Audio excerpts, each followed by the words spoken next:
All right, welcome to this very special first episode of the My Latin Life podcast. My Latin Life is your trusted guide to Latin America, and I'm here with Vance. Vance is the founder, the creator, the pioneer, the originator of My Latin Life going back to 2014. And so I'm really honored here. It's kind of an interesting dynamic where the student is interviewing the master, the rookie is interviewing the vet. And this is going to be a really special episode for all fans of My Latin Life. Anyone that's been reading My Latin Life going back to 2014 is going to love this episode because I'm here with the original Vance. Vance, what's up, man? How you doing? Great, man. It's a pleasure to be here. Thank you. Thank you. And I thought there's no better way, no other way really to kick off the My Latin Life podcast than to have you on for the inaugural first episode. So, like I said, I think this is going to be a fun one for anyone that's followed My Latin Life over the years. Hear a little bit about the origin story of My Latin Life, hear about the early days, hear about the glory years, and how My Latin Life has evolved, and also how the community has evolved over time too. Because we're coming now basically up on 8 years since the founding of the website. So Vance, you're coming to us from Paraguay, I believe, right? True that. Paraguay. Asuncion, Paraguay. Asuncion. And what are you drinking? Argentine wine, actually. Okay, sick. Not the most tasteful vessel for it, but good Nice. enough for me. Nice. Una buena taza. And I'm here drinking mezcal and orange juice. I'm coming to you from Mexico, Elegant. from Playa del Carmen. If I move, you can actually see Playa del Carmen right there on the hotel across the street. And I guess you can also see some typical Playa del Carmen police lights, uh, which is also part of the ambiance. Damn. And so we've known each other for I guess it would be right around exactly 2 years now. Because I think we met in 2020, right? On my second trip to Paraguay. And so that was like January, February 2020. Yeah, man. It's basically exactly 2 years, a bit before. Mhm. A lot has happened since then, man. A lot has happened in the past 2 years for sure, and a lot's happened in the past 8 years since My Latin Life got started, and I want to get into that. And I guess first, just to sort of put it out there, I mean, part of the reason we're doing this is because the site is going through an evolution from its previous manifestation into something new, and we're bringing some new blood into My Latin Life. And so on this episode, I've named myself Vance Jr. on the video, but I think Vance is almost more like an idea, and anyone can be Vance.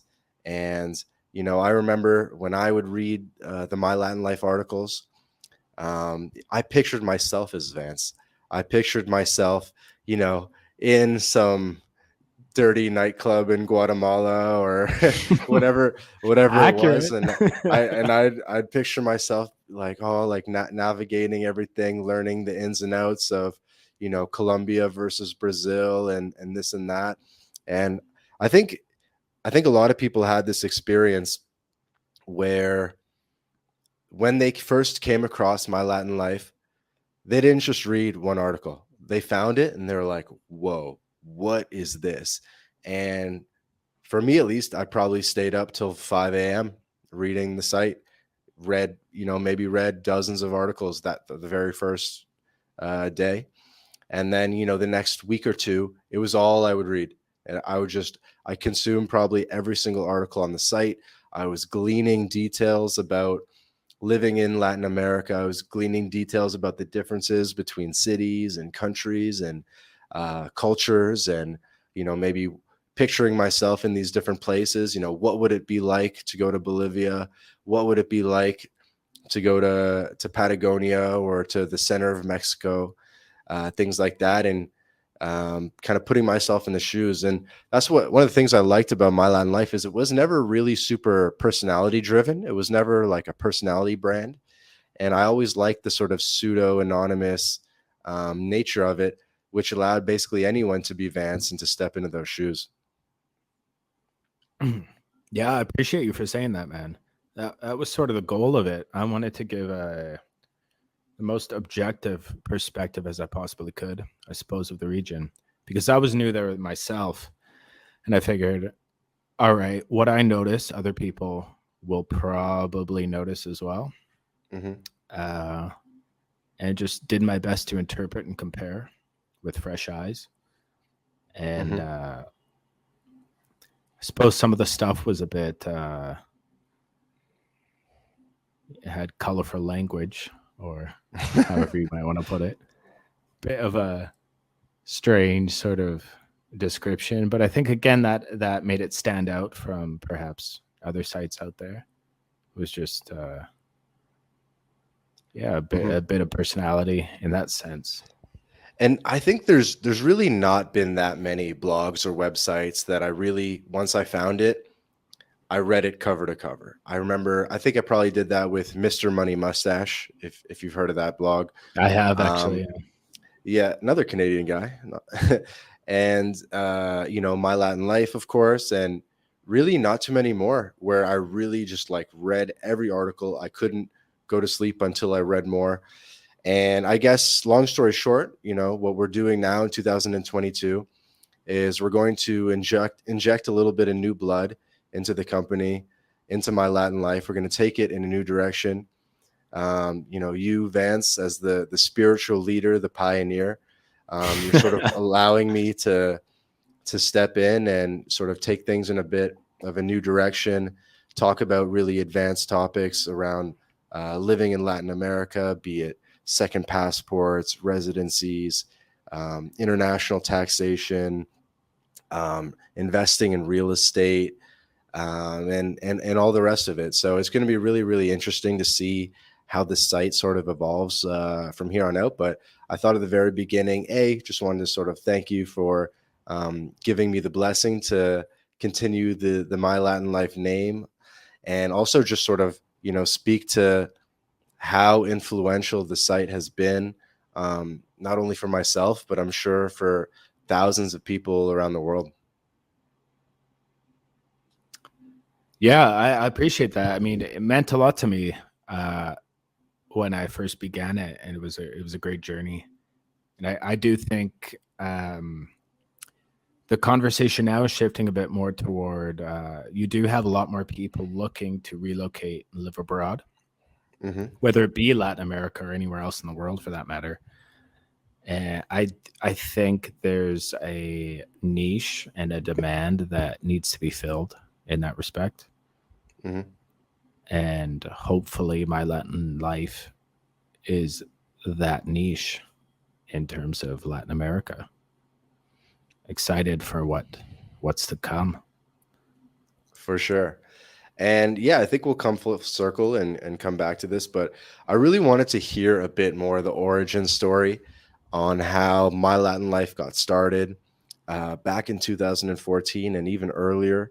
What were you doing in 2012, 13, 14? How much were you sort of traveling in Latin America prior to getting started on the website? What was the inspiration for starting it? And then sort of like, how did it originally, like, what was the initial response? You probably didn't know what you were doing, and you put out a couple articles, shared it with your friends. They're like, what is this? I mean, and I feel like the glory years or the golden years were sort of more 2016 to 2018, something like that. Um, but like, yeah, like how far into your journey did you actually start writing? Wasn't into my journey at all. Actually, it was after. Uh, when I first started traveling Latin America, which was uh, basically 2013, 2014, I did a Hmm. big trip. That was the bulk of it. Hmm. Um, I didn't have a website or a blog in mind. I just sort of like I was always interested in Latin America. And I also knew I had to get out of my shell a little bit because I've always been, I still am. I'm quite introverted. It's a bit tough for me to go out and socialize and whatnot. So I took that as an opportunity, sort of to do that. And the way I convinced myself to do it was I had a notebook, and I would basically just say, right, find stuff out, Hmm. talk to locals, figure out good places to go, good places to eat, what to do in this town, things like that, whether it's talking to someone at a restaurant, a waitress, or at a park, or an old guy on a bench, doesn't matter. Hmm. Um, and then just document all that stuff, right? Write it down so you actually remember it. So it's not just a fleeting memory, right? So I did that. I got quite a lot of value out of that. I got on my shell quite a bit. Um, had an amazing experience. Visited a ton of different countries in Latin America. What was Nearly your all of first Latin them. country? Mexico was my first. Sort of logically was my first Latin country. Yeah. Okay. And what was your But first that. city? Well, Mexico. I don't know if we can really count that. It was as a kid, like with Hmm. my family, right? One of those resort things. And Hmm. me and my dad sort of like cheekily hopped out the resort, checked out the local town. But that was technically my first experience was Mexico, but I would say my first like um, life changing sounds a bit indulgent, a bit like life changing. I don't know if it was that, but I would say Cuba. Like after that, when I was quite young, I went to Cuba, Havana, and all around the country actually after that. And that was my first like real trip. I just went solo with a friend. We didn't know Hmm. what the fuck was going on. And to hit Cuba like that and to do it outside of a resort is throwing yourself in the deep end in a way, because Cuba is like quite its own thing. They have quite advanced scammers, and there's not a whole lot of English going on around Hmm. there. So I would say Cuba was like the defining moment. Um, but Mexico was technically my first journey where I got the And taste. I think you have written about this before, that there was like a specific moment where you're like, wow, like Latin America is different. Yeah, it sounds cliche, but I kind of did. I did have like a few moments, you know what I mean? Like defining moments. One one Hmm. was in Mexico with my family where I just thought, fuck, these people are really different, aren't they? Like walking around the streets of the town outside the resort, and roosters are crowing and stuff like that. It's just nothing I ever experienced in Canada. And like church bells ringing and all the all the stuff you hear about Latin America that on telenovelas or whatever.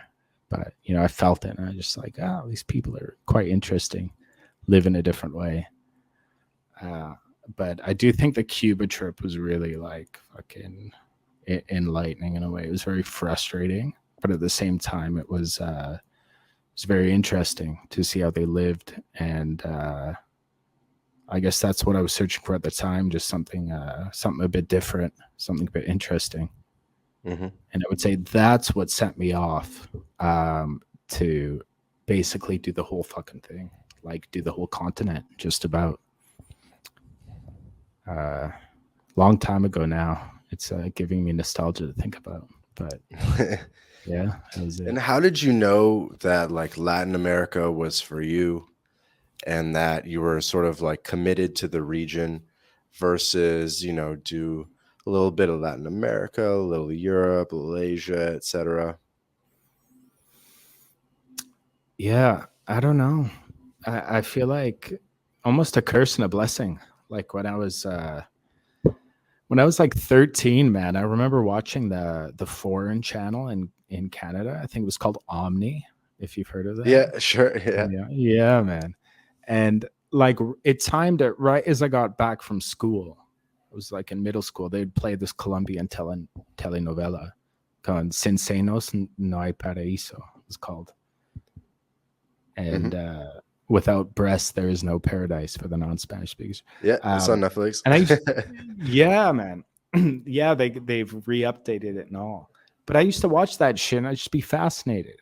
I thought, like, is it really like that down there? Because if it is, that sounds like something I might be interested in. And I guess like things like that planted the seed where I was just like hyper focused on Latin America. And then I had a world map in my room and I would just look at Latin America. Like I didn't give a shit about Thailand or Russia really for whatever reason. I don't really know why. Hmm. Then when I did go to Latin America, I figured it wasn't quite like the telenovelas, but I still vibed with it. You know what I mean? And I kind of just stuck with it. Hmm. I think you've always had a really genius way and a really good ability to capture sort of the essence of Latin America and the aesthetic of Latin America. For years, of course, you're doing it with your writing. Now you're sort of dabbling in doing it through imagery, which I think is really cool. But I think you've always just had a good ability to sort of, I think it takes sort of that outsider's perspective um, to really sort of like highlight what's different or what's valuable and what's just like genuinely interesting. Random aside, but this week I've really been laughing a lot about like this idea that in like Mexican parties, um, it'll be like the parents and the kids, right? So you have maybe like a sort of like a house party with a bunch of family, like let's just say like four groups of parents, and then maybe like 10 plus kids running around, and the parents want to keep partying and the kids want to go home, and so they just put the kids. They just make them sleep on like two. They put two chairs together and just make them sleep on the chairs, and then put like a sweater over them as a blanket. And these little like 7-year-old kids are just like sleeping on a chair with like cumbia like blasting in a speaker like 3 feet from their head, and the parents are just like drinking and dancing and whatever, and they're just like, oh, like the Nino is good. He's sleeping over there. You know what I mean? And it's just like, and it's like a meme of just like the kid like sleeping between two bocinas, like two huge speakers, on like on the plastic chair. And it's just such a vibe. It's just such a vibe. It's just the type of thing that you would never ever see in Canada or the United States. No, I agree. They completely flip it on its ear because in Canada, the States, it's the opposite, right? Kids want to stay, parents want to go home. But in Latin America, it's like That's funny. That's a funny observation. It is the yeah, opposite. I remember a meme where there was some meme I saw where someone has like two 24 packs of Modelo beer or something, Uh-huh. and then it's like the other part of the meme is like the kid is turning 2 years old, like a baby's turning 2 years old, but you Uh-huh. leverage it as an excuse just to get shit faced, and that's like Yeah, and they order like 3 kilograms of pastor, or 3 kilos of pastor, and have a whole like potluck and go crazy, and 6 hours of cumbia and all the rest yeah, of it. they just lean into it. And and like initially, yeah, I guess there's a bit of a disconnect. You're like, what the fuck are these people doing? But in a way, it's sort of nice because once you understand that it's just a way of paying homage, essentially, Hmm. right? Just celebrating any little thing that there is to celebrate. Gratitude. Yeah, exactly. It's a beautiful thing, but it's delicate because you don't want to get in a situation where you don't criticize everything about the culture, right? Because there's stuff down here that's fucked up I as think well. you only really learn about your own culture when you go abroad, and you can sort of see the differences, and make comparisons between your culture. You know, they say you learn about your own country. You actually learn more about your own country when you leave it, because then you find yourself in a position where you have to explain your country, and people say, you know, like, oh, like what typical foods do you have in your country, or you know, what's the culture like, what music do you listen to, and these are things you never even thought about. um I know for me, like I never really like said the word Toronto until I left the city. As growing up, we didn't just like, I don't know, I just like I just kind of remember when I kind of went off to college and this and that. I was like I was like I was like, I've never said the word Toronto so much in my life. Like now that I'm outside of it, I have to like, you know what I mean? When you're sort of growing up, you're sort of just growing up in like an anonymous place, or the only place you know. And then when you go somewhere that's totally different, it gives you a new perspective, and you see, you know, what the pros and cons are, and um, I guess you know, there's things that you identify with. Oh, absolutely, I agree. And I think, in particular for Canadians like us, man, it's like we don't. I don't want to say we don't have a culture.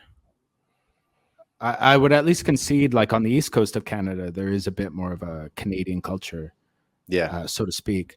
But Hmm. in my case, growing up on the West Coast, like there wasn't much identifiable culture for me. So when I did finally leave, and I was confronted with questions such as, "Oh, what's typical Canadian food?"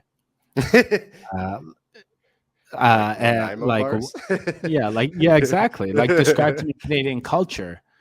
Um, I was like, fuck, I can't actually, because the only Canadian food I know of that might be recognized internationally is poutine, which has nothing to do Maple with me. I've syrup. never had it. It's from Right. like, Right. Because it's all yeah, like most of it's from Quebec, things that are identified with right. Canadian Like culture.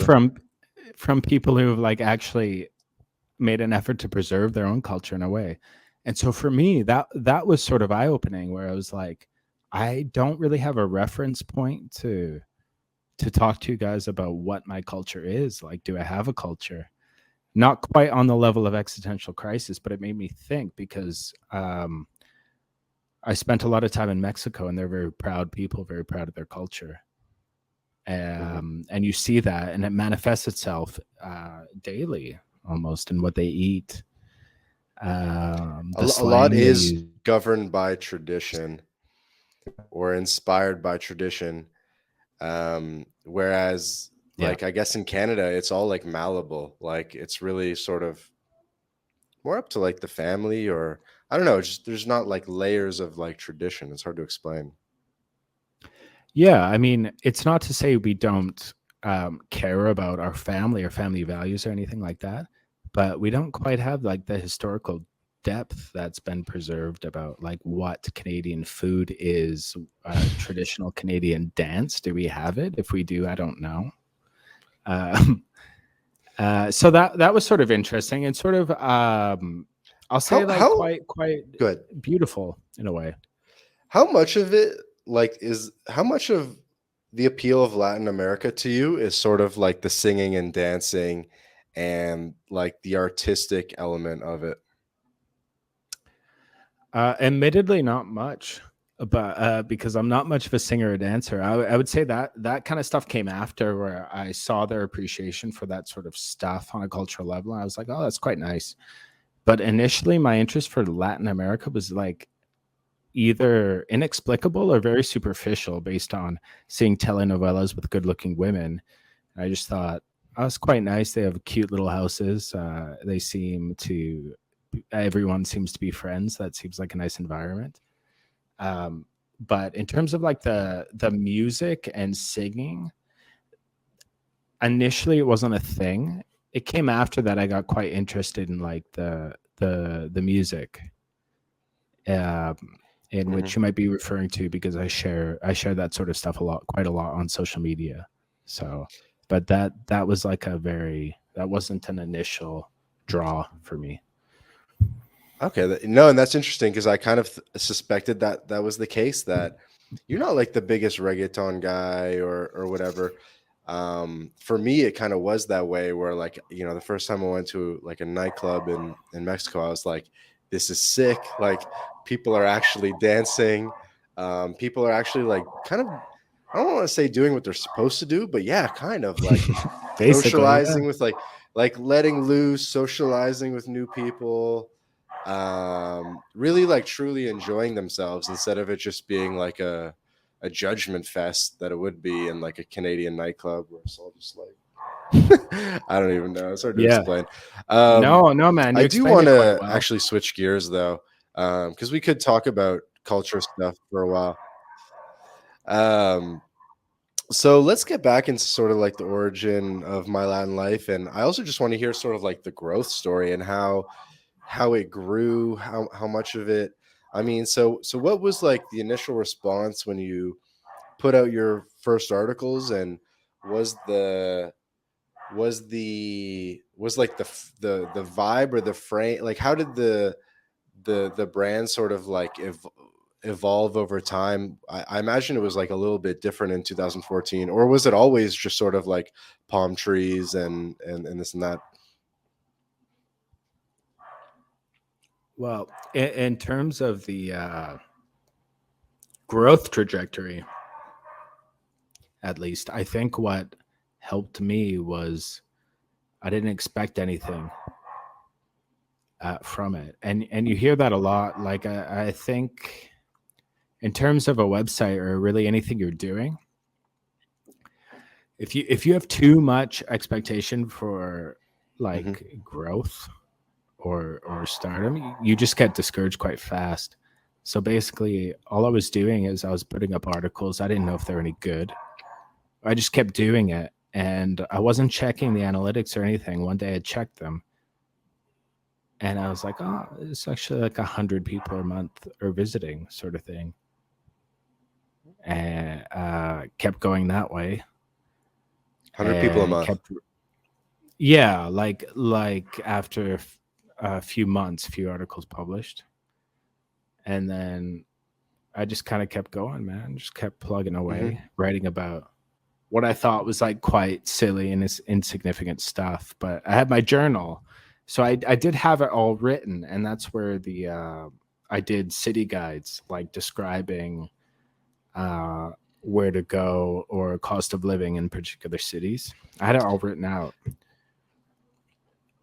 and Yep. so basically just copied it from the journal, threw it up.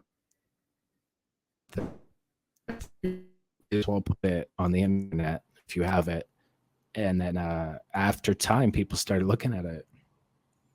Sounds quite barbarian, but it was very much as simple as that. I didn't have a plan or anything. Hmm. Actually, that leads me to an interesting question. So I think one of the things that my Latin life is best known for today is the city guides, and it's content that I've always enjoyed. How far into the site did you write your first city guide? How did you see someone else on the internet made city guides and you said, I can make city guides too? Or were you like sort of like an early inventor of city guides? What's the story with city guides? No, I wasn't an early inventor of them by any means, but I I do think I started with city guides, but folks like Naughty Nomad were doing their own particular flavor of city guides before I was. Um, but yeah, I mean,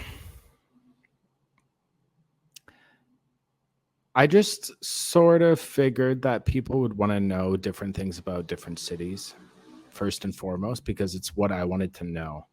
Like when I traveled to a new city, like if I was in, I don't know, Hmm. Guatemala City, something like that. Um, and I was searching, I couldn't quite find the information I needed. Hmm. Just very basic information, like, and so I figured, well, if I go there and find out that very basic information, I could write similar guides like that. But by no means was I a pioneer to that. I think in particular I have to shout out Naughty Nomad because his guides were fucking miles better than mine as well, because they got into quite detailed stuff about like if you wanted to smoke cannabis, even you could find that on a Naughty Nomad guide, whereas mine were very much like, oh A yeah, little it's safe cleaner. enough. Yeah, yeah, it's just a bit more basic. Like I was just sort of like skim the surface. I was like, yeah, uh, it's safe enough. You'll be fine. The Hmm. bars are okay. Like you don't have to skip it. It might be worth a visit if you have the Hmm. time. And from my perspective, is like that's all I really wanted to know as a beginner traveler. So that's really all I put in. And the other case was sometimes I simply didn't have enough time in cities to dive that deep. So it's basically like boom, snapshot. Hmm. It's Hopefully, it's funny good enough to help someone. that you shout out Naughty Nomad because I actually just reached out to Mr. Mark Zolo literally I think yesterday, and he agreed to come on the podcast. So he might be guest number 2 after this episode. Oh, fabulous. No, he's a beauty, man. He's one of the guys who's been doing this since, fuck, he's been at it more than 10 years, I guess, now. And I love him. I think he's just such like a genuine cool guy. I think both of us just have a lot of respect for Irish people, and he's just such a sick true. guy.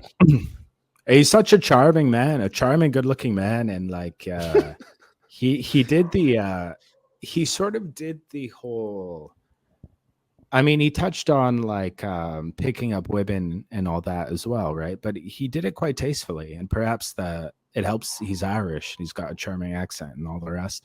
Hmm. But it just felt like, you know, it wasn't distasteful when he's talking about that type of stuff. He's just very like, just seems like a chap you can really just get along with, like have a beer with. Hmm. And yeah, utmost respect for him, man. And he seems to be doing well, and I'm super happy for that because he seems like a legitimately good person, in my opinion. Helped a lot of people as well. For sure. I mean, yeah, it's funny you brought him up, and yeah, it does look like he's going to get on the pod. I mean, he's going to be embarking on a Caribbean sailing trip in about 2 weeks. So, he'll be living his own Latin life on a sailboat. So he's seeing the light of Latin America a little bit and doing one of the trips. I mean, there's a lot of Latin American trips out there. There's a lot of epic trips, but I think hitting the Caribbean islands in the sailboat is definitely one of the premier trips that are out there. Like one of the bucket list must do. Absolutely. Like it's sort of like you can there's not many places you can go now that are relatively uh untouched, or at the very least like that haven't been approached on a fucking sailboat. You know what I mean? And Hmm. he's doing that type of content, and he's always been doing it. Um like when he went to Africa and stuff, he's gone to Somalia and like a war zone. Yep. He's actually producing the type of content that's risky and extremely interesting.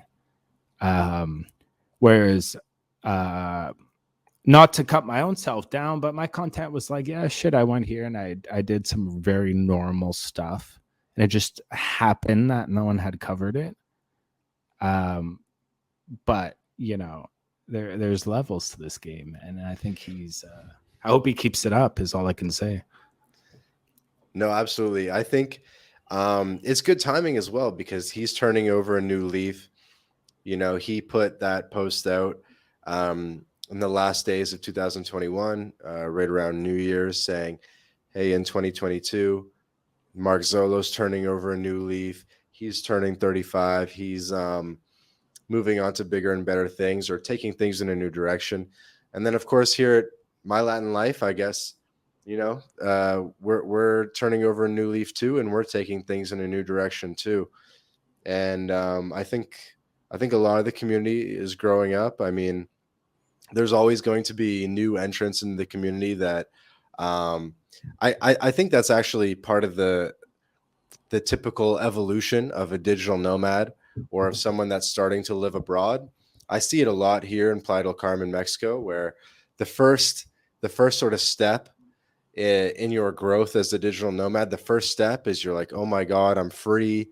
And, you party a lot, you kind of burn yourself out, and you sort of partake in maybe like the shallow aspects of life, just like, drinking and this sort of thing.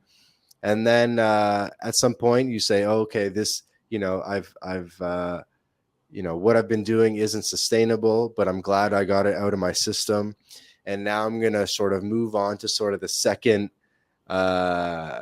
evolution of being a digital nomad or expat, where maybe you start looking at, doing yoga and salsa lessons and catching the sunrise on the beach and just sort of living like a more relaxed lifestyle, looking inward a bit more, not looking for external stimulation as much and more sort of focusing on your path and purpose. So I think it's a common trajectory for most digital nomads, and I guess for brands in this space as well. Yeah, yeah, it does seem to be a trend. There's an element of novelty for sure initially, and also getting the poison out, so to speak. Yeah, Um, yeah. uh, but at the end of the day, it's quite, I suppose, quite cliche and predictable. But it just, uh, I guess, it doesn't give the same amount of satisfaction as it did before. Like the main trend I noticed, that's not quite as extreme as like you go from being a serial dater with a lot of women to wanting to be like a traditional husband. But it's more so like you get sick of moving around all the time and you kind of want to find a place to settle down and start a life, whether that's going back home or finding a country and just deciding to settle down and be stable. And I think that's a trend happening now, both with the sort of digital nomad types, if you want to use that term, who started earlier, Hmm. and also people from Western countries, like their home countries, who are perhaps looking for change for a variety of reasons, and who Hmm. are looking abroad to Europe or that does seem to be something that's taking hold these days more than before, I For would say. sure. I mean, yeah, it's such a big topic, but I think Latin America is really quite prime for relocation, for second residencies, for sort of more advanced tax strategies, territorial tax systems, and also just like better weather. I mean, if you're coming from Canada or the northern United States, I mean, it just makes the most sense. Time zone, palm trees, year-round great weather, all the foods that we love and consume, whether it be bananas or coffee or whatever, it's all from here anyway. So you just sort of get it at the source and not like some crap that was on a container ship for 2 weeks. Excuse me. Yeah. So I do. Maybe we'll at the end we'll kind of come back to some relocation stuff. So I think at the end we'll do like a bit of like a rapid fire Q&A section because we receive questions all the time from people about where to live, where to go, things like that. So we'll hit a bunch of the normal questions. I do kind of want to finish or yeah, basically finish off on the origin story a little bit. How many articles do you think you wrote before you wrote your first city guide? Was the city guide one of the first pieces of content, or did that come later? Don't actually remember, man, to be honest. I I think I started with the city guides. I don't remember which ones specifically, and then hopped in articles because Really? I think so. I can't confirm it, uh, but it seems to me at the time I was So partially I was like, all right, just throw this stuff online and see what happens because you have it all.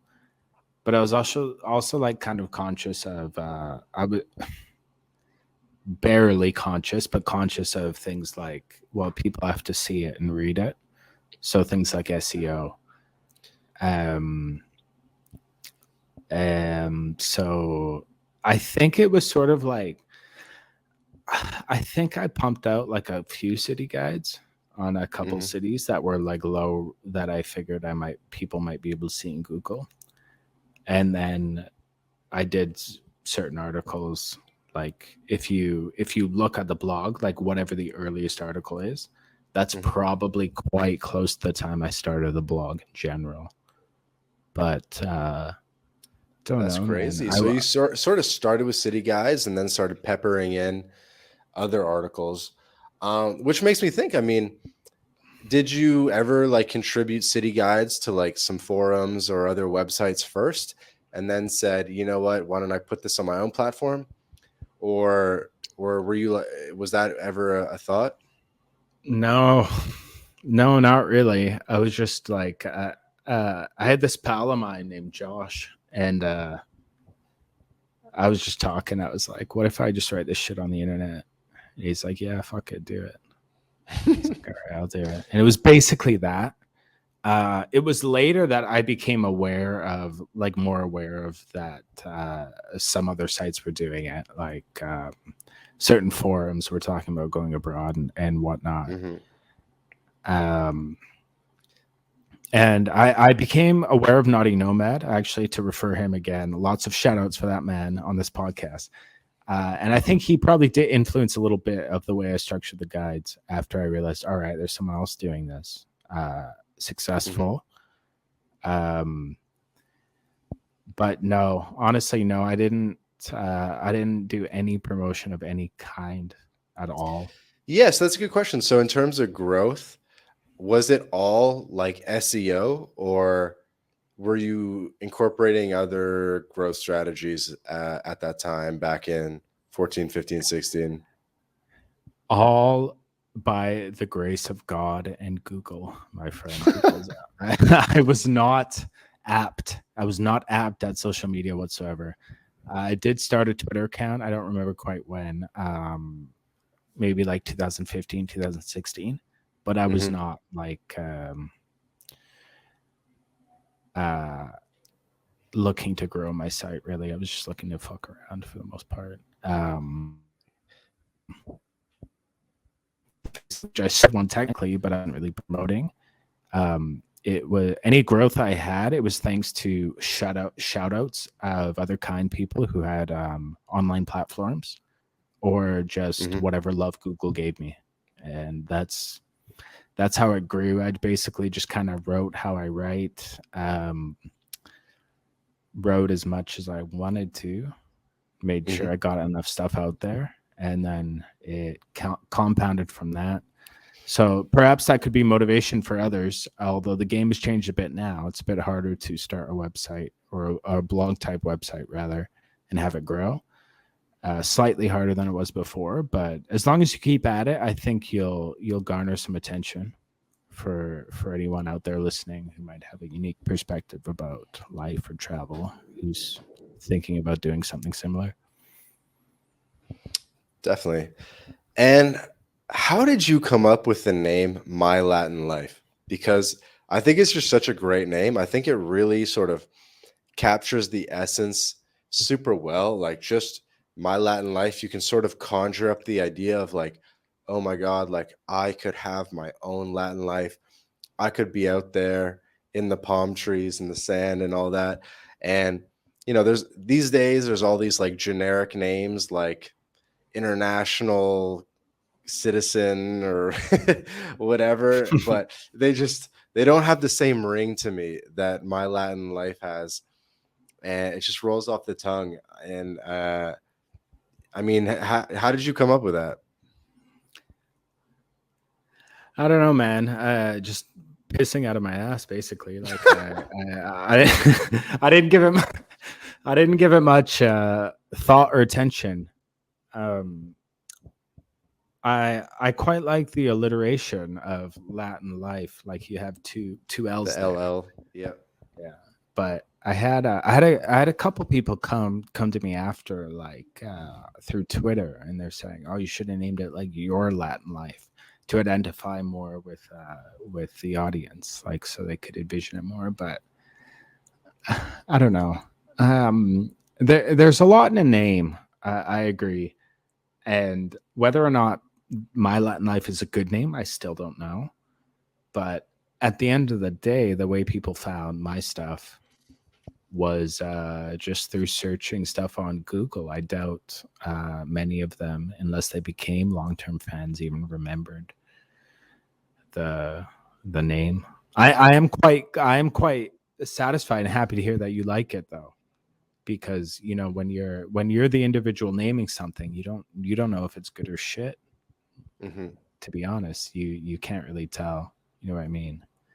That's for other people to say, I suppose. You know, it works both ways, but when you type it into the Google search bar, you're typing in my Latin life. So it's the individual user is typing my. He's not typing your. And so I do like the my. I mean, I think not a lot of brands take the risk of putting my or your or something sort of personalized in the name of the brand, but honestly, I think it works in this case. Um, so let's keep going into, so I guess we could say that we've covered the origin story, you know, your first forays into Mexico and Cuba, getting started in 2014, putting up a couple city guides, seeing some success, and basically rolling off that success. So let's talk a bit about what I'm going to term the glory years of 2015 to end of 2019. Now, the 2015 is sort of arbitrary, but I feel like the end of the glory years was basically when, March 2020 came around and the world changed, and, Zoom became a thing and people started working online in a much more accelerated time frame. And obviously, there were silver linings to that, to people adopting the working online lifestyle, digital nomad lifestyle more and more. But to be doing that type of stuff, to be working online from 2014 up until the end of 2019, you were a pioneer. Like, you were early. Not that many people were doing it prior to 2020. You know what I'm saying? And so you were a pioneer. And not only you didn't even start in 2018 or something, which is around when I got started. You were doing it in 2014, which is insane. I mean, that is early. For some context, I mean, I don't know if you know the Tropical MBA podcast with Dan Andrews. I'm a big fan of that one as well. And I remember listening to their early episodes, which were, I don't know, around 2013. And they were in the only McDonald's in Bali, and their internet was like cutting in and out. And they were trying to, get a podcast done in the McDonald's in Bali or something like that. And I was like, and I was listening to these episodes in maybe like 2016. And I was like, damn, like those guys were early. I mean, 4 Hour Work Week came out in, I think, about 2008, 2009, which really sort of kicked things off. But even after that book came out, I mean, it was sort of a slow climb with Nomad List coming out and things like that. But yeah, I mean, that all that to say that you were early, bro, and you're truly a pioneer in the space. Yeah, I was early, but I didn't quite figure it out quite as well as those tropical MBA guys. Like I was basically, uh, I was doing grunt work before I went to Cuba, and as soon as I had proof of concept, which for me was as little as, oh, someone will pay you fucking anything to work online. Mm-hmm. It must mean it's possible. So now you can spend your savings, go to Cuba, and then go around Latin America, spend all your money, and then figure it out after. Is what it meant to me. Which is, no, I don't suggest to anyone. But for instance, after that trip, I ended up living in Mexico City, and bro, like I was slumming it. I was slumming it. Like I was working for, I think, like 400 or 400 to $600 a month editing essays, and I was living in like a little shack in the south of the city with a friend of mine, South South African of what friend, city? Mexico City.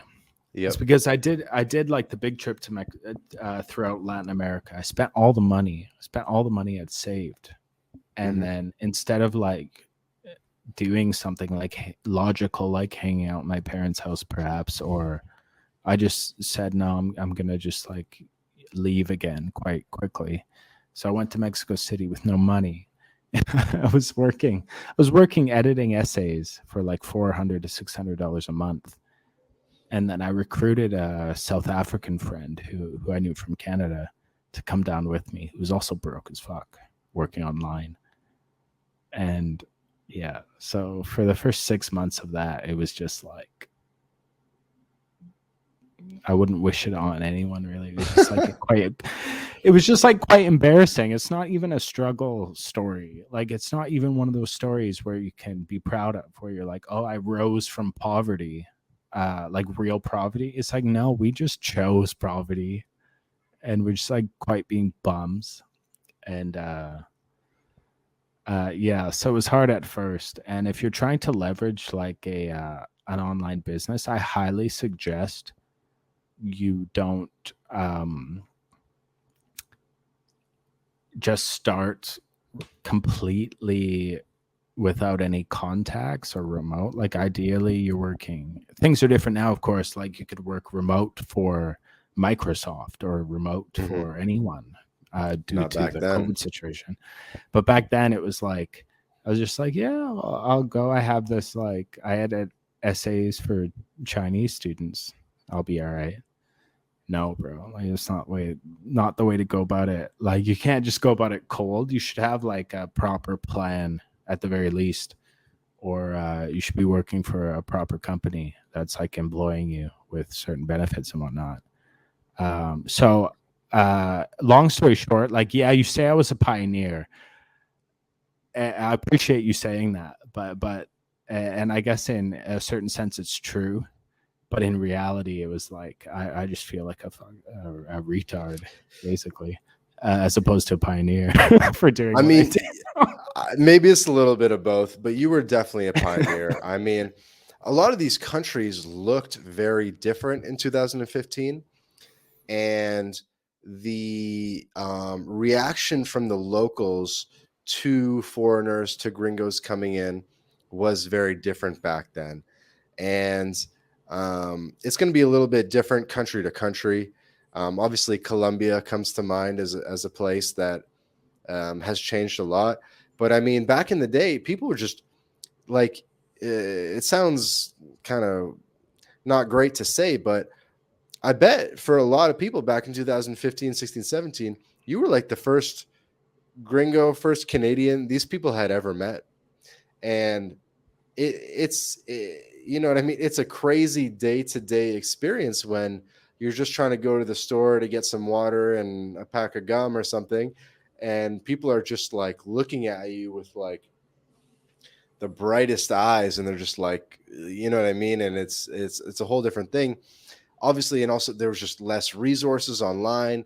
There was no Uber. How do you even like True, get from the true. airport to there was no Airbnb.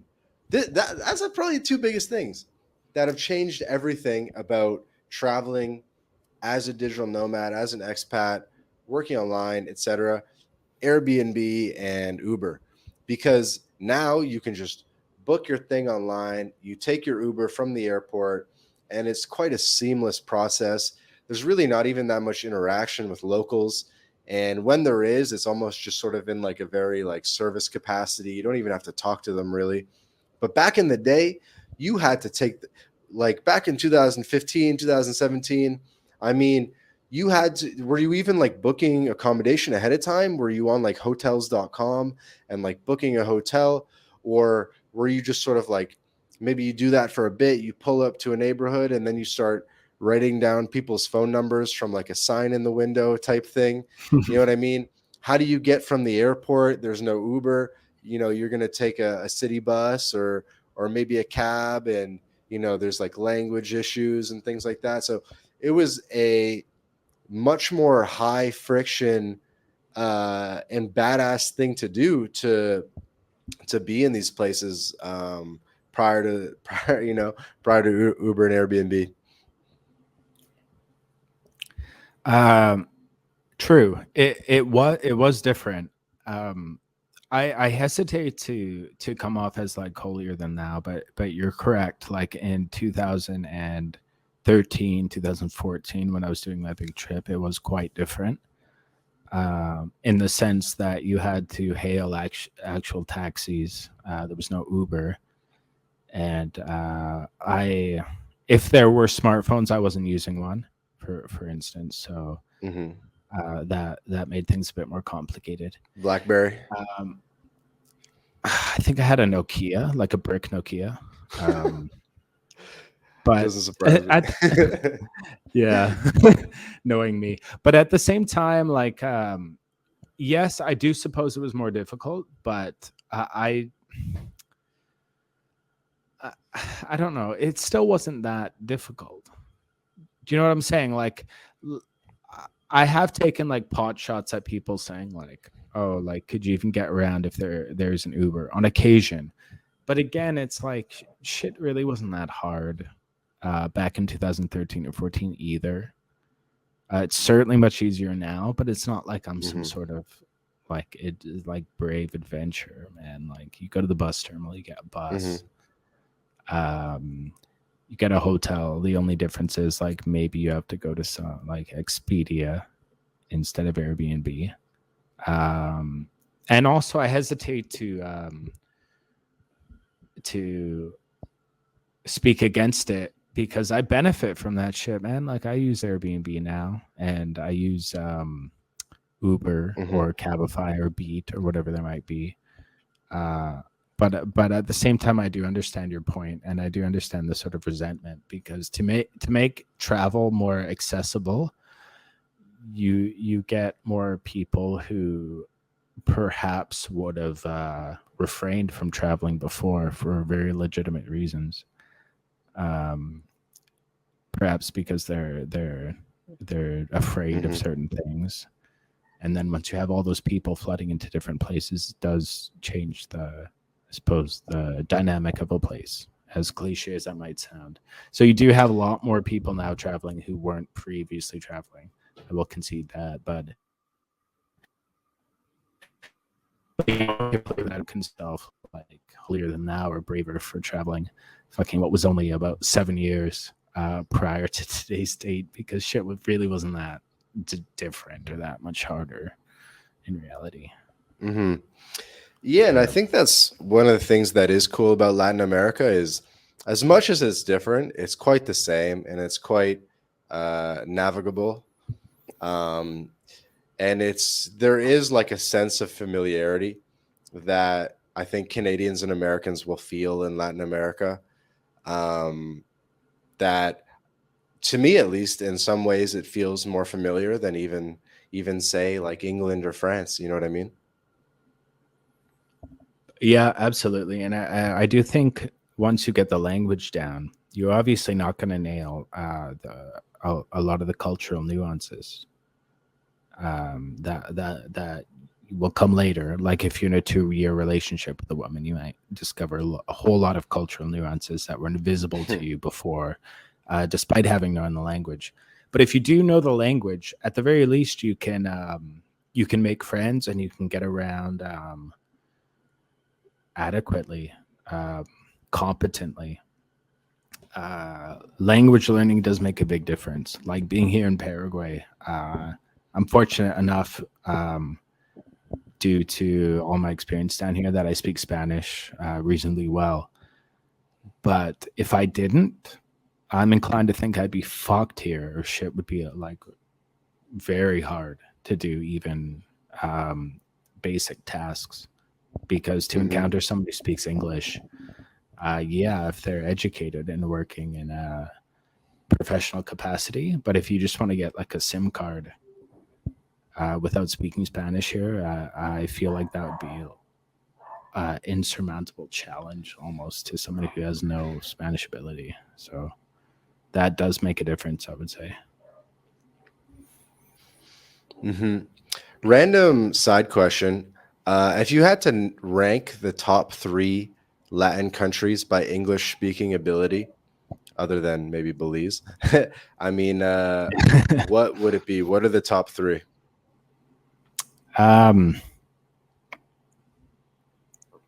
It's tough. Mexico is somewhere in there for sure. Like I think statistically, Chile and Argentina are there, but I don't know if you're going to find that so much on the ground. It's true. Panama was pretty good when I was there, but Yeah. I don't know if that was a result of like who I was interacting with, or was representative of the entire population. Mexico, Panama.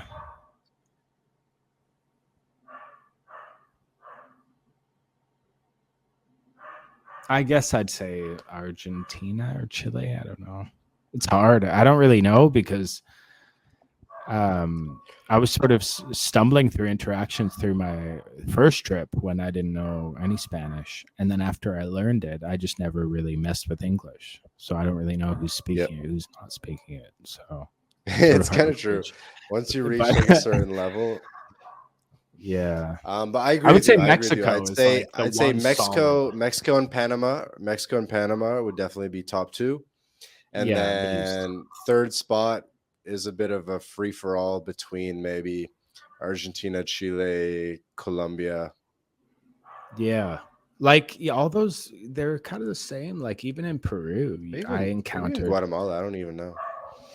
Yeah, like in Lima, I lived in Lima for quite a time, and I encountered a lot more English speakers than I expected. But again, that's Lima, which does make up almost a third of the population of Peru. But if you exit Lima, you're probably not going to find any English speakers apart from Cusco, like the tourist area. It is a very difficult question, like to generalize countrywide. But I think, as you said, at least the 2 safe choices are like Mexico and Panama, where you can reliably get by. If you don't know a word of Spanish, you can make it regardless of what you want to do. So I have a bit of a philosophical question for you. And it's alluding to what you just said about sort of like characterizing countries or places, where I think a lot of what I found interesting about my Latin life early on was about how you were able to basically confidently characterize countries as a certain way, and then basically say Colombia is like this, and then Ecuador is like this, and then Panama is like, or the people from Chile are different than the people from Argentina because of XYZ or blah blah blah. And obviously, people are I'm curious kind of maybe what some of the backlash has been against that, or what your thoughts are on sort of characterizing people at a high level. But I always found it super fascinating and super educational, and I found it as sort of a way to basically learn about the culture through cultural comparison, and basically learn, okay, like bars in Colombia are more of like a sit down setting where people are gathered in social groups with people they already know. And then in other countries, the bars are more like stand-up bars where it's more intermingling. And then downstream, this actually has an impact on the culture, or actually sort of manifests itself upwards from the culture. Not the best example, but then I imagine a lot of the most popular articles on the site were basically like Mexico versus Colombia versus Brazil, and things like that. And these sort of like comparative aspects of sort of like pitting one part of Latin America versus the other. Um, I mean, what has been sort of the, and we might lose Vance a little bit. I mean, so like, what are your thoughts on sort of the cultural comparison and how it's contributed to the popularity of this site, and how, if you had to go back, would you do it the same way, or? It's a very, very good question, because I was acutely aware I was unfairly generalizing in my articles, but then again, I was also acutely aware of the way people read and the information they want to process. So essentially, yeah, I did generalize hugely. I did feel a bit bad about that, but there was some truth contained within, and I just tried to provide the most. Um, I-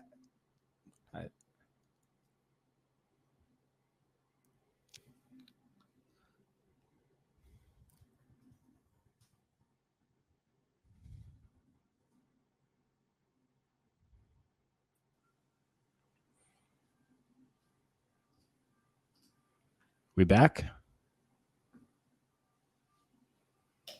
Yo. All right, I'm back. All right. So go ahead. All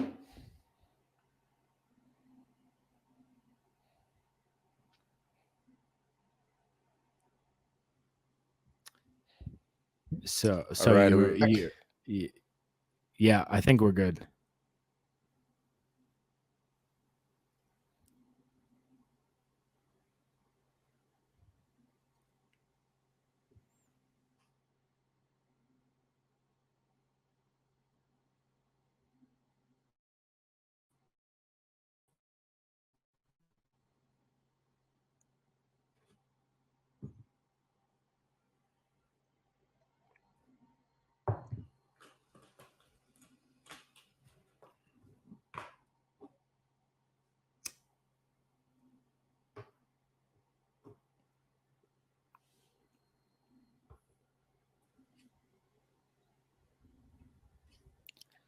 All right, we back. We Are we good? good? All right. Can you hear me? We're set. Mic check. Yep. All right. Mic check Can one. you like edit? Can you edit that shit out? The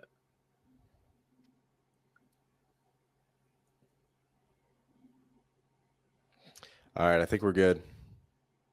Okay. All right. Where should we kick it off? Yeah, so I was talking a bit about cultural comparison and about sort of the role it's played in my Latin life, and certainly how it was something that I just was fascinated about with the website. What are your thoughts? It's kind of a weird question, but like, what are your thoughts on like the cultural comparison element, uh, and comparing countries in such like a broad based way? Well, I regret it in a way, because I was fully cognizant of the fact I was generalizing countries in quite an unfair way. I think I was particularly unfair to countries like Ecuador. In any case, but again, I was aware of the fact that people want simple rules. Like if they're reading something, they don't want to hear. They don't want to read an 8,000 word article about nuances either. So I guess I was setting up general guidelines. Like I'd say, look, in my experience, Ecuadorians are great people, but Colombians are a bit more friendly, a bit more open. Things such as that, and that did offend quite a lot of people who took it. They took it in a way like,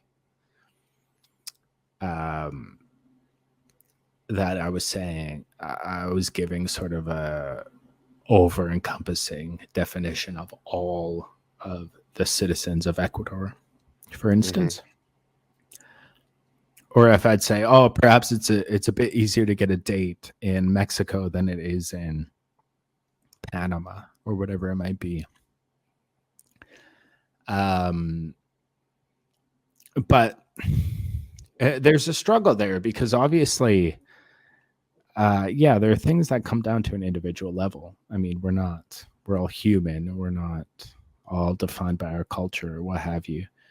But again, I realize that, okay, people are reading this site for a brief, very brief introduction to a particular country. So if I say, okay, if you're looking to um, meet women, perhaps go to Colombia instead of Ecuador. If you're looking to eat good food, perhaps go to Mexico instead of Guatemala, which of course is going to offend people. I wouldn't say it's wrong. I wouldn't say it's fair either, but uh, you know, Dude, it was fascinating. It was fascinating. I mean, to hear, oh, the people are friendlier in this country than that country. This is just things like that. This is just the type of information that you would not be able to get anywhere else except from someone that has had boots on the ground, and that experience to be able to make that comparison. And I think that's where a lot of the value lies in making these observations and putting them out there and documenting them in a way that Lonely Planet probably couldn't or wouldn't be able to do, you know? yeah, my sort of goal, undefined goal, I guess you could say, was okay. You've read my writing. This was my experience. I'm going to tell you, and if someone like me, based on my writing, based on how I describe things and how I've described myself to you, if you think you're somewhat like me, you'll probably have a similar experience.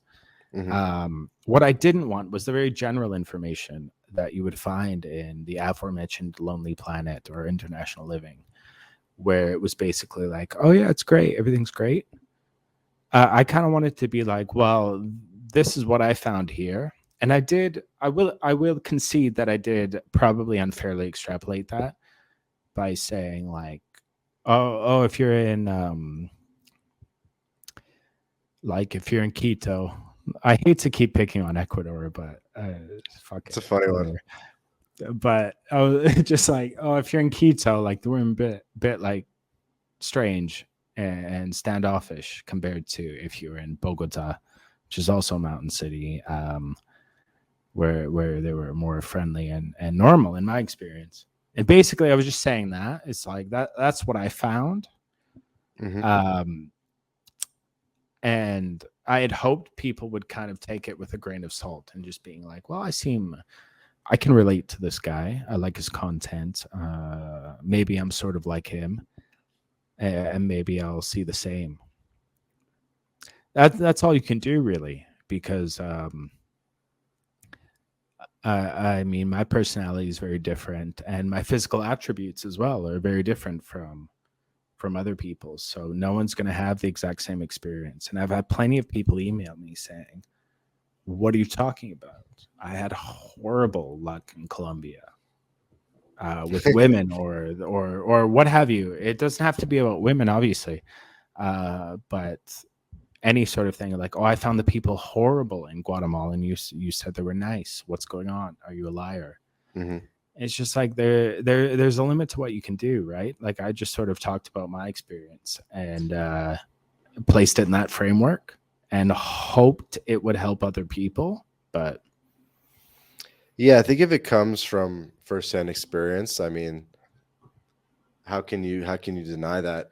I mean, there's no like conclusive like sentence to this topic, but I mean, I would just say that I always found a lot of value in sort of the cultural comparison, but then also just recognizing that it is kind of like a fine line. It's a bit of a tap dance to, you know, be like you said, sort of tell people, give people just sort of like a foundation, without sort of clouding them with nuance, and sort of like capturing the essence of a place. It's tough. It's tough.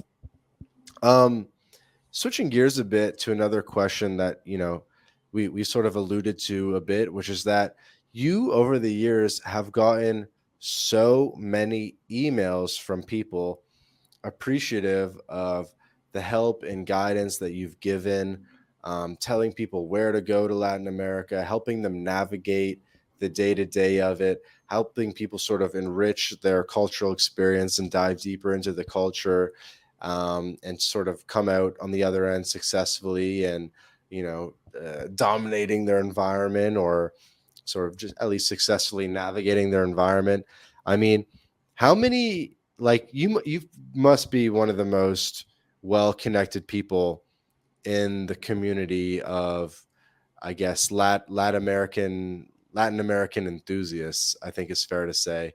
Hmm. um like, I don't even know what question to spring on the end of this, other than to say that, dude, you must be one of the most connected guys. You receive so many emails.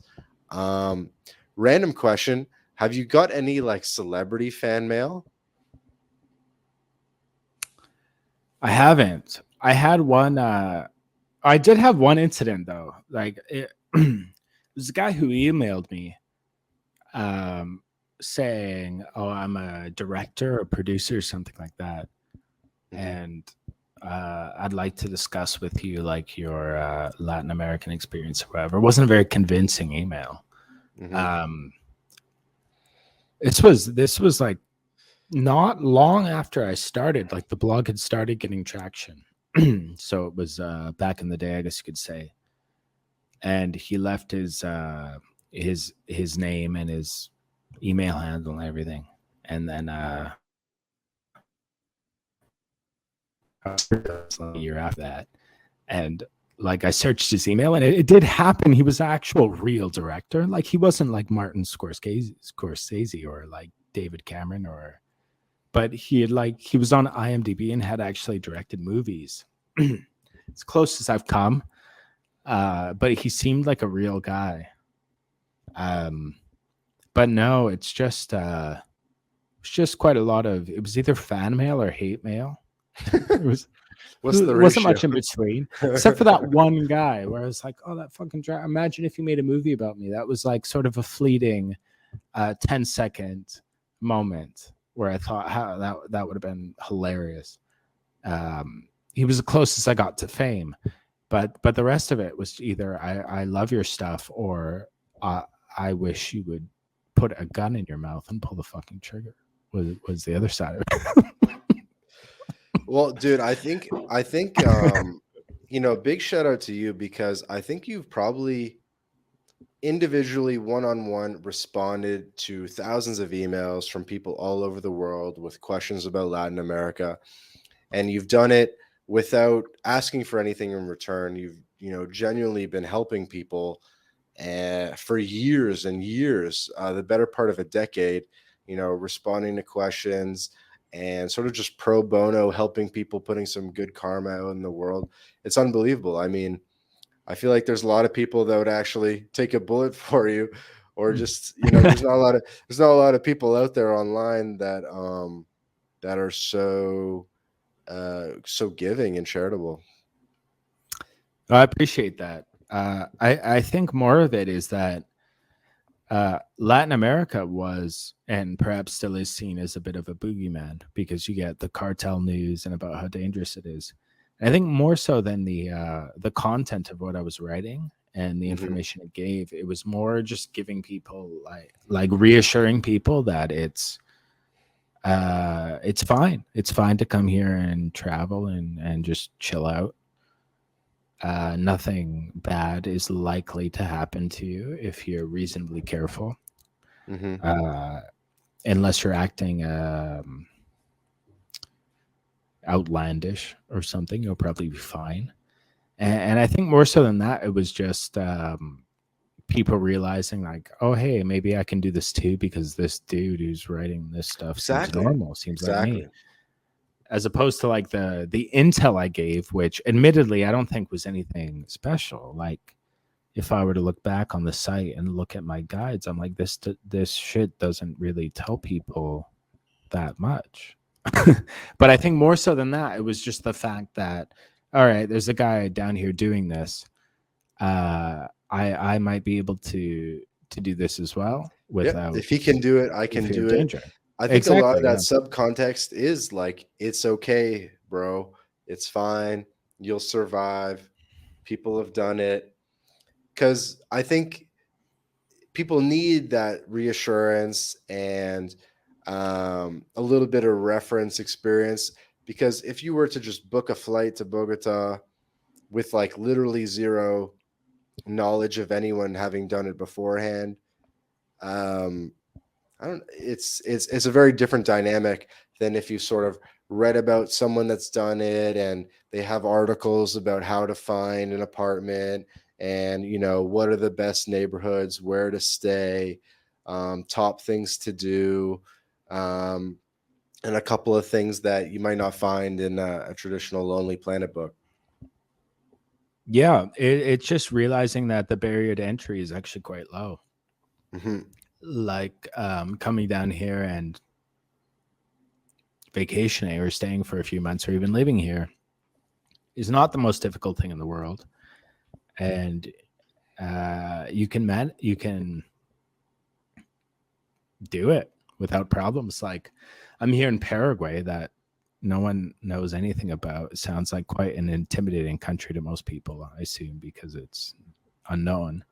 But Hmm. there's not fucking gun battles going on outside my house, sorry, or anything like that.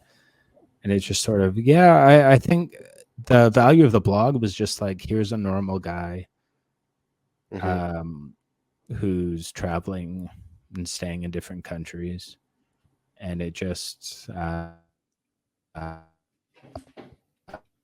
sort of implies that I can do it too. And I think that gave hope to a lot of people. That was like mostly the content of the emails I would receive, rather than like, oh, you give such precious and valuable esoteric content, which I didn't and don't. It was more like, you provided me with the motivation to actually take the step to travel and do this thing because you seem like a normal guy, and you were doing fine and surviving and thriving. And Hmm. that's I think that's the, if it gave any value at all, which I hope it did, I think that it's more that than the nightclub suggestions or Right. restaurants. It's more that you normalized it, made it okay, and said, look, there's Canadian guys coming down here, scraping by, making $1,000 a month, and it's worth it because it's just so sick. It's so amazing to not have to spend 6 months of depressing winter in Canada, buried under snow, uh, not even leaving your house because it's negative 10 degrees, that there's another way, that you don't have to stay home in negative 10 and sludge through the ice and all the rest of it, and basically just hibernate for 6 months. You could be living your life to the fullest every single day of the year, eating fresh fruit, picking it right off the tree, and then go meet up and socialize with people. People are dancing and normal and have less of a guard up than maybe we're typically used to. And then the cost of living is lower, and what's it called, the quality of life is higher, and it's basically just showing people that there's an alternative, that you don't have to be stuck in some cold, depressing place all winter long. You can go somewhere that the toucans are flying around and there's monkeys in the forest, and going jumping in the ocean every day, just like I did today, and just showing people that there's another lifestyle opportunity out there for them. Yeah, very well put. Um, Perhaps wasn't my goal initially, but I do think looking back that Yeah, if I could convince someone that, Latin America might be favorable to them and they came down and liked it, and assuming they weren't a degenerate and they were like a productive member of the community and whatnot, and Hmm. uh then yeah, I think that has its value, right? Because some people, there's levels. Like some people don't even realize they have an option to go to a different country, or they don't think they could quite manage it. It's quite intimidating. Hmm. But you had me, who was essentially like an idiot writing online, telling a bunch of stupid jokes. And I do think an element of it was they're reading this and they're like, well, this guy's doing it, so maybe it is actually an option for me. I don't have to be some sort of James Bond type figure. I could just be like a similar, barely functioning sort of Hmm. yeah. Yeah, I think it I like was I very like sort of yeah. everyman. I think it was that, the way it's written, it's vivid and you can picture yourself there. But one of the other sort of sub communications is that 90% is just showing up. Is that if you just show up, things are going to happen and it's going to be awesome. It's not that you're actually like doing anything on the ground, and you're never like giving too much tips about what you're doing or what you're like doing better than other people. It's really not even about that. It's not even about the action, other than just the showing up, and just experiencing it and taking it in, and writing down a couple observations. But I think that was one of the big epiphanies that I had and a lot of people had, which is that, hey, there's this awesome place out there and it's awesome. And, they're out there being awesome and they're part of the world 24/7. And all I have to do is just show up and I get to participate. Yeah, it's basically, and most people find, if they have even a slight inclination, once they take the leap, I think they're rarely disappointed. You know what I mean? Because there's many people, if not most people, who never have this inclination. They would never find a website like mine because they're not searching for such information. Um, but then there are some people who just they toy with the idea, Hmm.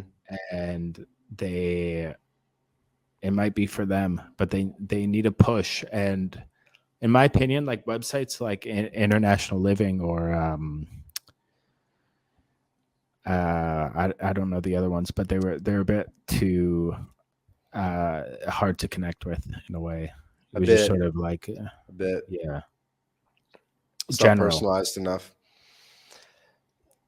So, good, but not, yeah, not quite, like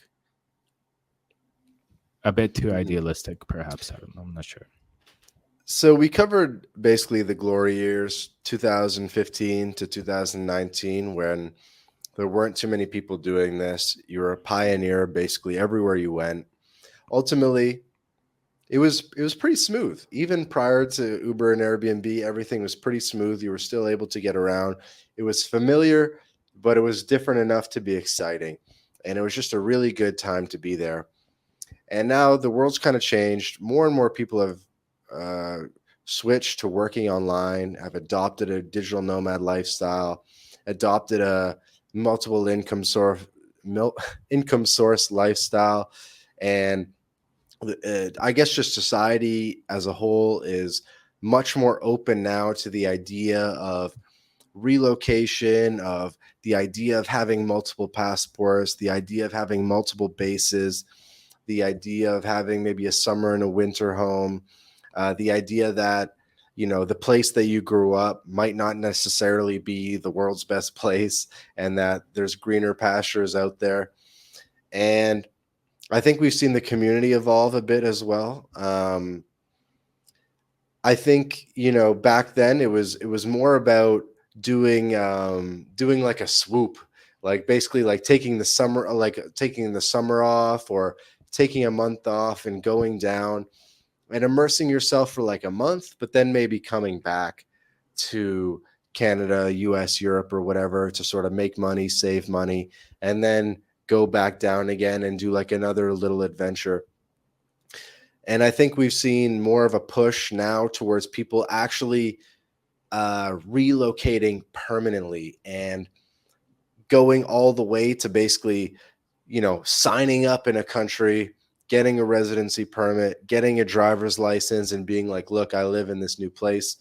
Um, what have you seen? What's your experience been about how things basically changed after 2020? How the makeup of the community has changed, how the actions people are taking, the length people are staying, the countries people are going to, how things have basically changed in the past like 2 years. I would say, generally speaking, there's more of a focus on actual relocation as opposed to living a sort of digital nomad lifestyle. And the reasons for that are obvious, because COVID has made it obviously has made it more complicated to travel and more miserable. Because if you're having to take a negative COVID test within 72 hours or whatever it is every time you switch to a country, it just gets a bit burdensome to change It's a good countries point. every It's a 3 good months. point. I mean, a lot of people used to do the 1 month per country or 1 month per city type thing, and it'd be like a month in Buenos Aires, a month in Santiago, blah blah blah.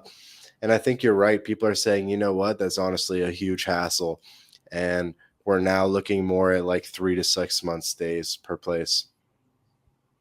Yeah, absolutely. That's one thing, like the perpetual hopping around, which I have done years in the past, but I was Yep. never equipped for it. I think it's quite difficult. It takes a special person to be able to consistently change countries every 3 months.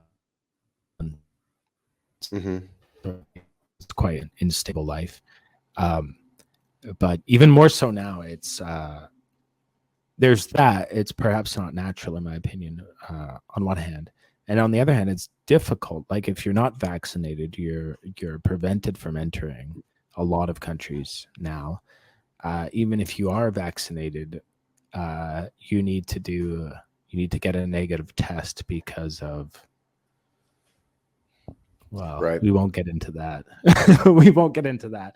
But yeah. So point being is basically just a bit more miserable to be perpetually traveling in the sort of Tim Ferriss style digital nomad sort of lifestyle that was quite popular, I'd say around 2016, 2017 ish.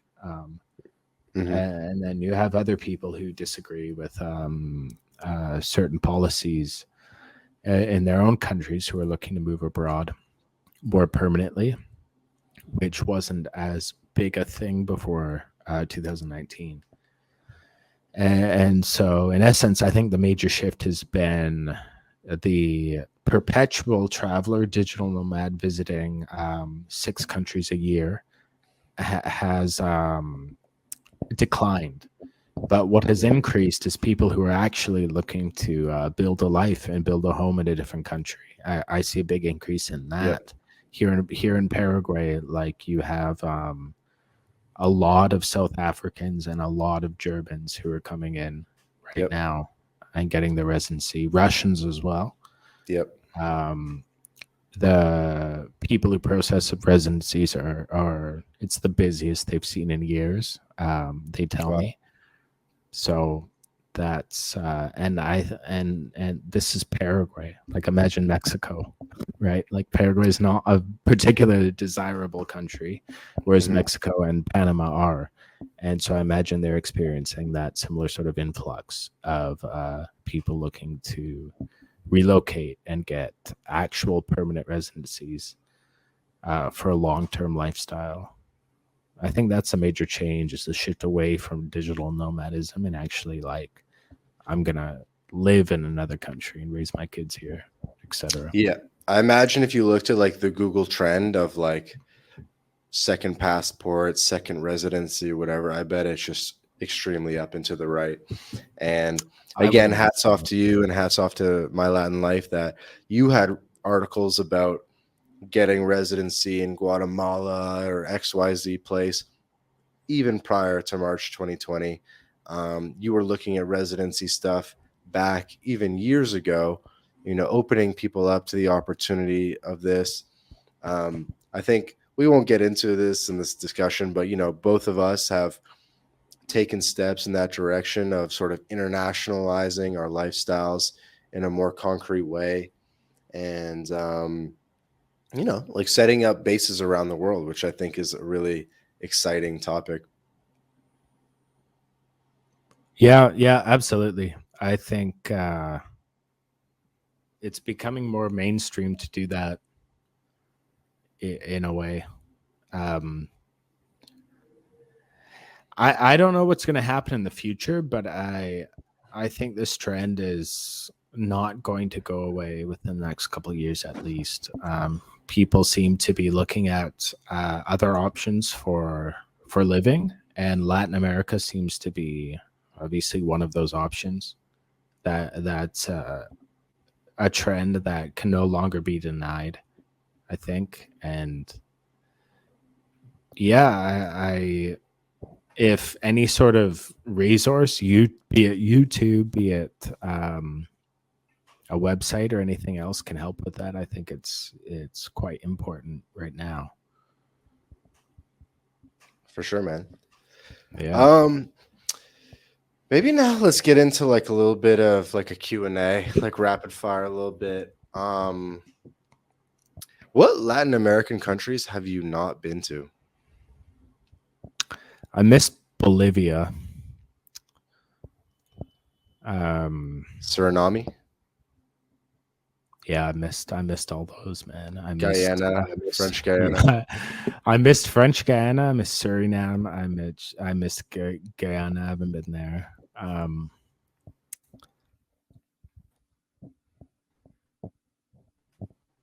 Paraguay. I've been to Argentina, actually. Yeah. Um, So you've been to every mainland country. Have you been to Belize?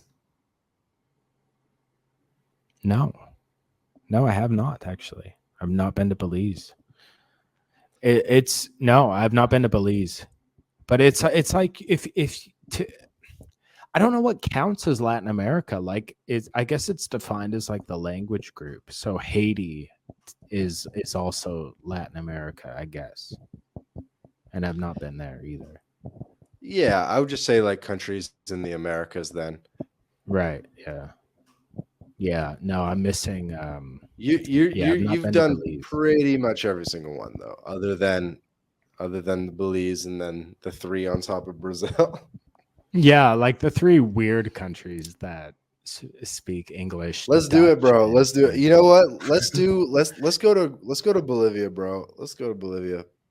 Bolivia is I'm easy. down. I think that like we could do Bolivia, man, and then those three weird countries, French Guyana, Guyana, Dude, if and you want to Suriname. do if you They're want to all do connected. the if you Just want do to a do the cheeky little like trip.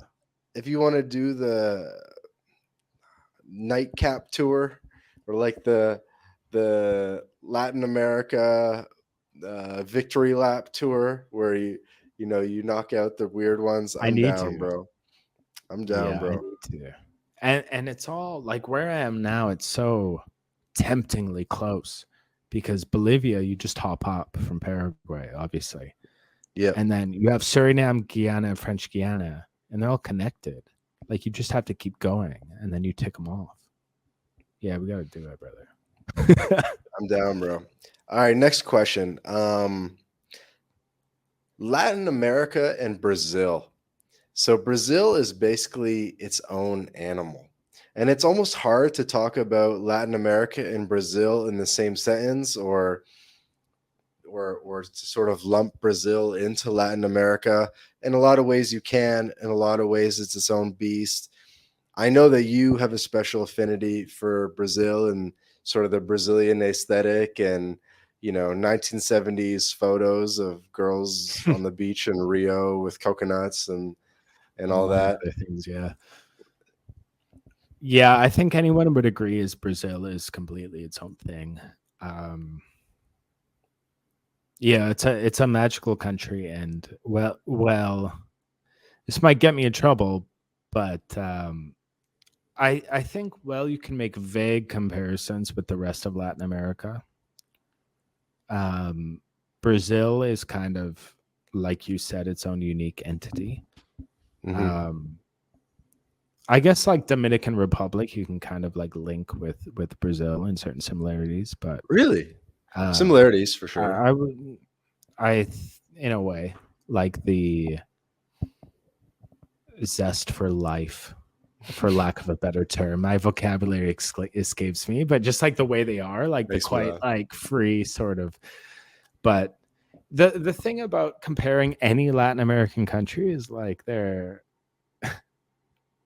like with my website, like Latin American people do not like my stuff, right? Because you have Mexicans who have a hate for Guatemalans, and then you have there's a lot of like like Hmm. um inter Latin American Rivalries. like rivalries, right? Like Peruvians hate Chileans and stuff, and I kind of tend to group them all together in a way that's more easier to comprehend for like a gringo audience. Okay. So yeah, Brazil's its own beast. All right, next question. yeah, definitely. Best best best Latin American country for first timers, for newbies, other than Mexico. Other than Mexico,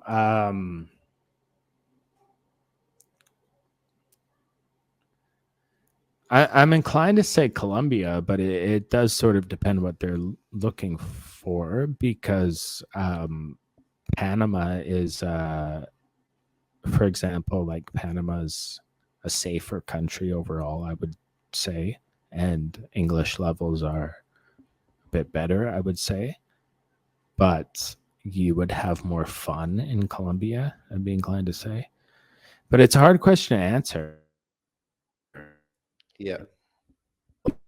A beginner, no expectations. I don't know. Like, do you want to go hiking? Do you want to meet women? Do you want to? But I think a safe choice is Colombia. If I Okay. had to give one option, I'd just say go to Colombia. Interesting. Yeah, maybe if you want to get scoped, want to get drugged. I mean, again, it depends. Like, if you're somewhat capable of not I feel you. getting into shitty situations. Okay, okay. Um Tier A cities, tier B cities, or tier C cities? What's like the best balance? um,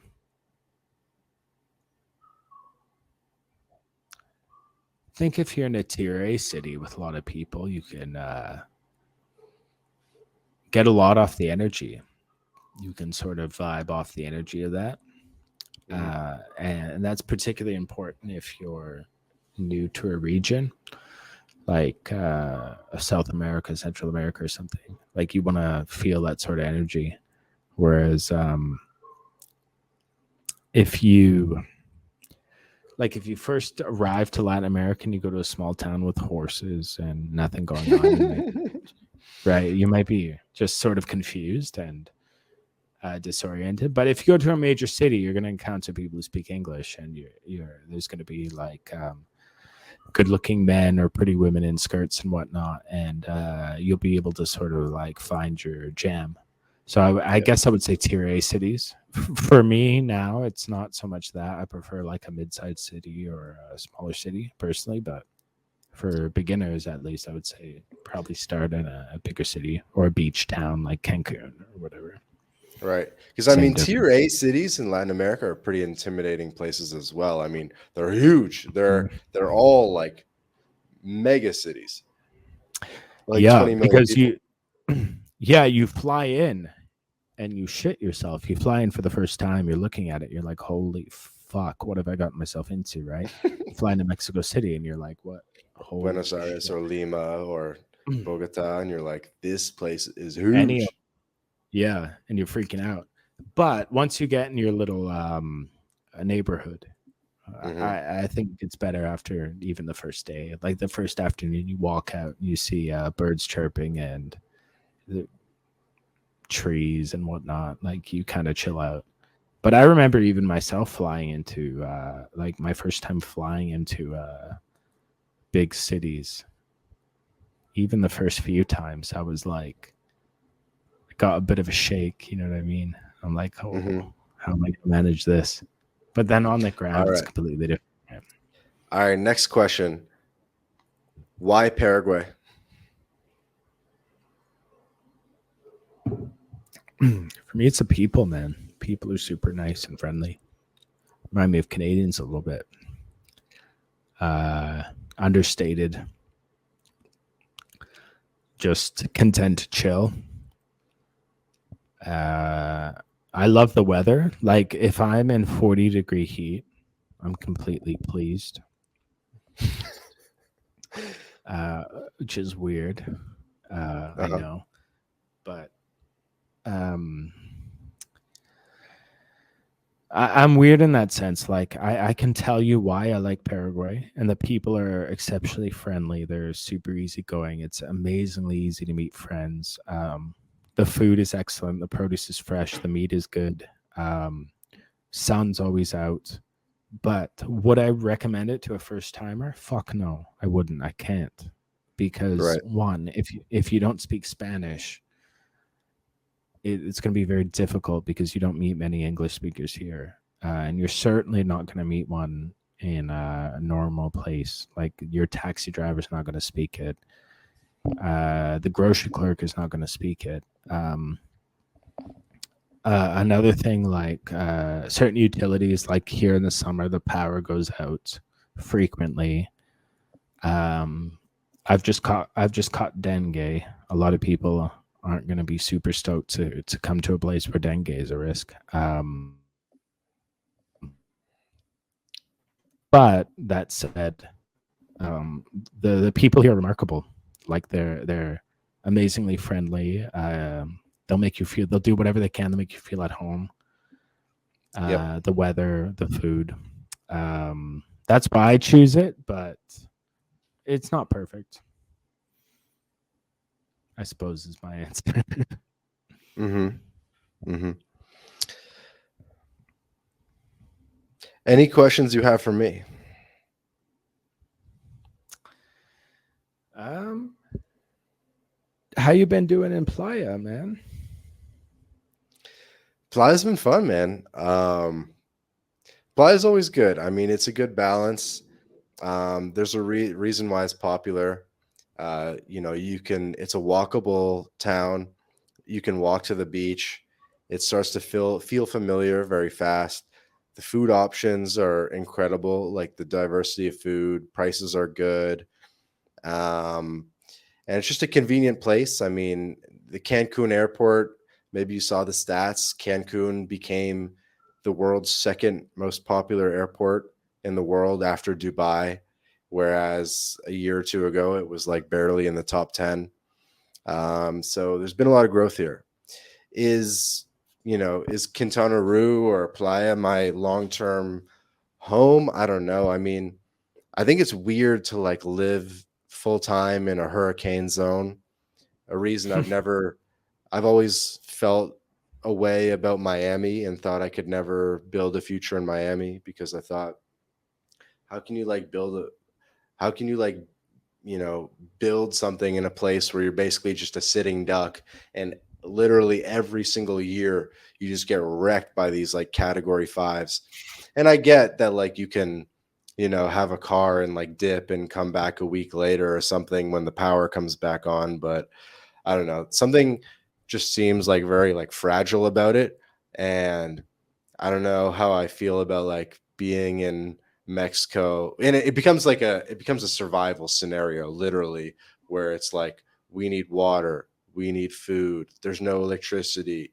Like, water doesn't come from the tap, right? You have to buy it, so you're going to run out real fast. And I don't know, it just trips me out, the idea of like having to be in like a survival scenario, basically like predictably, like on a yearly basis and shit. It's kind of crazy.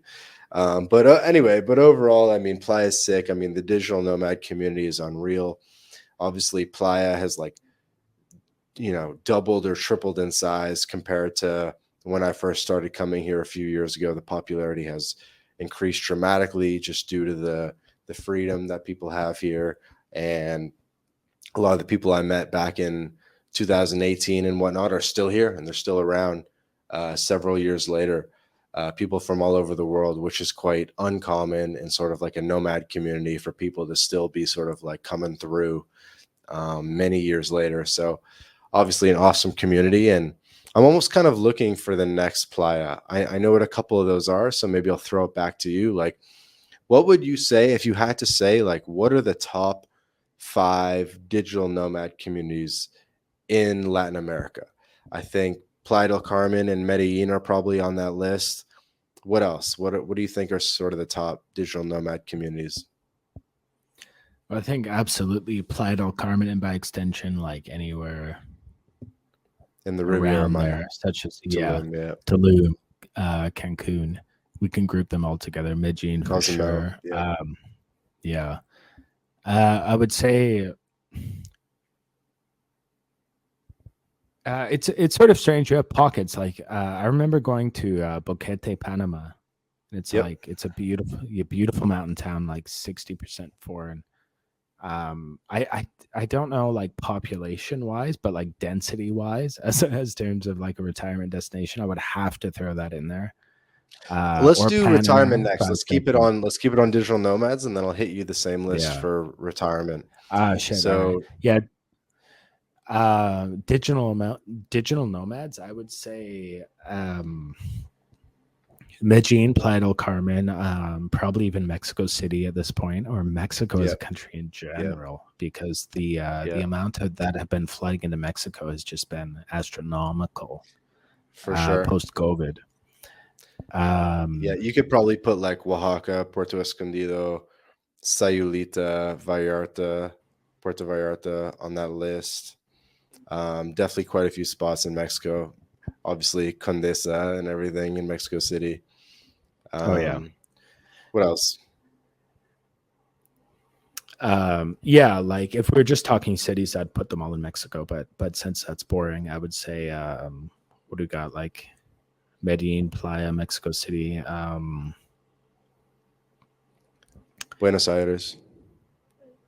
I would say so, because their tourist visa restrictions are not particularly strict compared to other countries.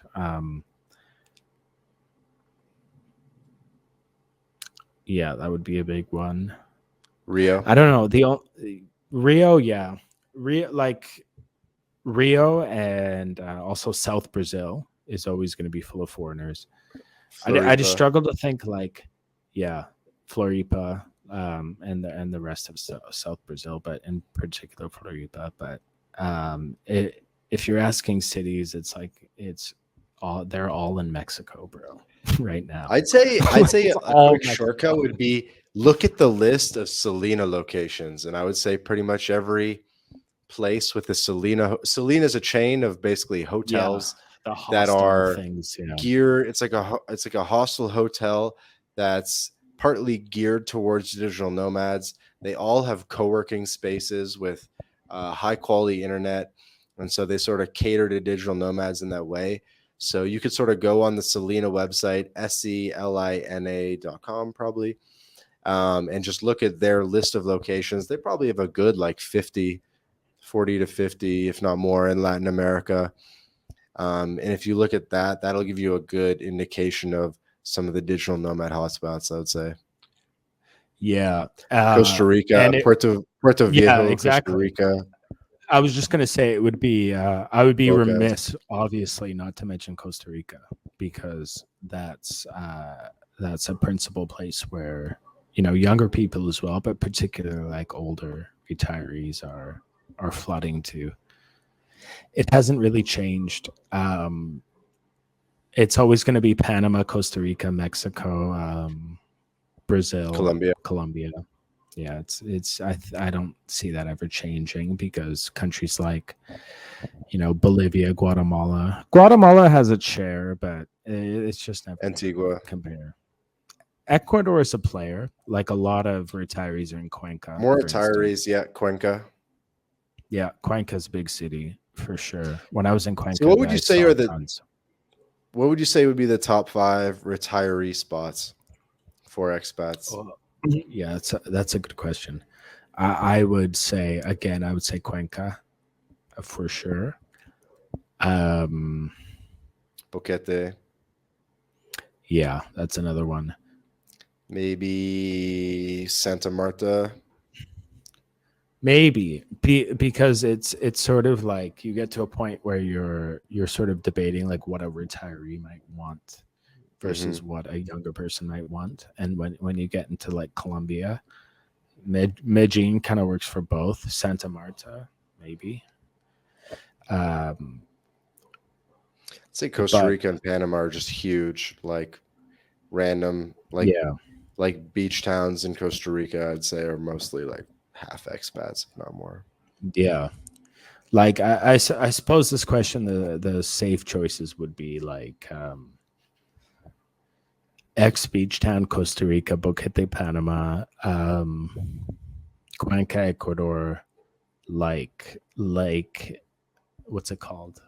How do I forget this? That lake in Mexico that's like in Jalisco. Chalapa, Yeah, Chalapa Lake Chalapa. Um, near Guadalajara. yeah, and uh, perhaps like anything close to the border, like San Felipe in Mexico, somewhere like that. And it's about it, I would say. There's There's some definitely like room for more. underrated destination. Yeah, there's still some very underrated destinations for retirees in Latin America that haven't quite been like that aren't completely filled up, but it takes a bit more exploring, I would say. Like like again, like southern Brazil has communities that are very safe and aren't that expensive. Hmm. Uh, Uruguay, they don't seem to reach that far either, but it seems like it would appeal to a lot of their needs and tastes. But yeah, we'll see. I think they also want to be around other expats, which is why you see like places like Puerto Vallarta and Boquete like constantly high on the list because there's already a community there for them. Hmm. Tough question. Yeah, yeah. Bit of almost like a layup question. Like, I feel like I feel like the list is going to change over time because there's just so much beach and good weather in Latin America that I mean, you could pretty much just like lay down a town anywhere and like it should be good to go. You know what I mean? Yeah, I think like the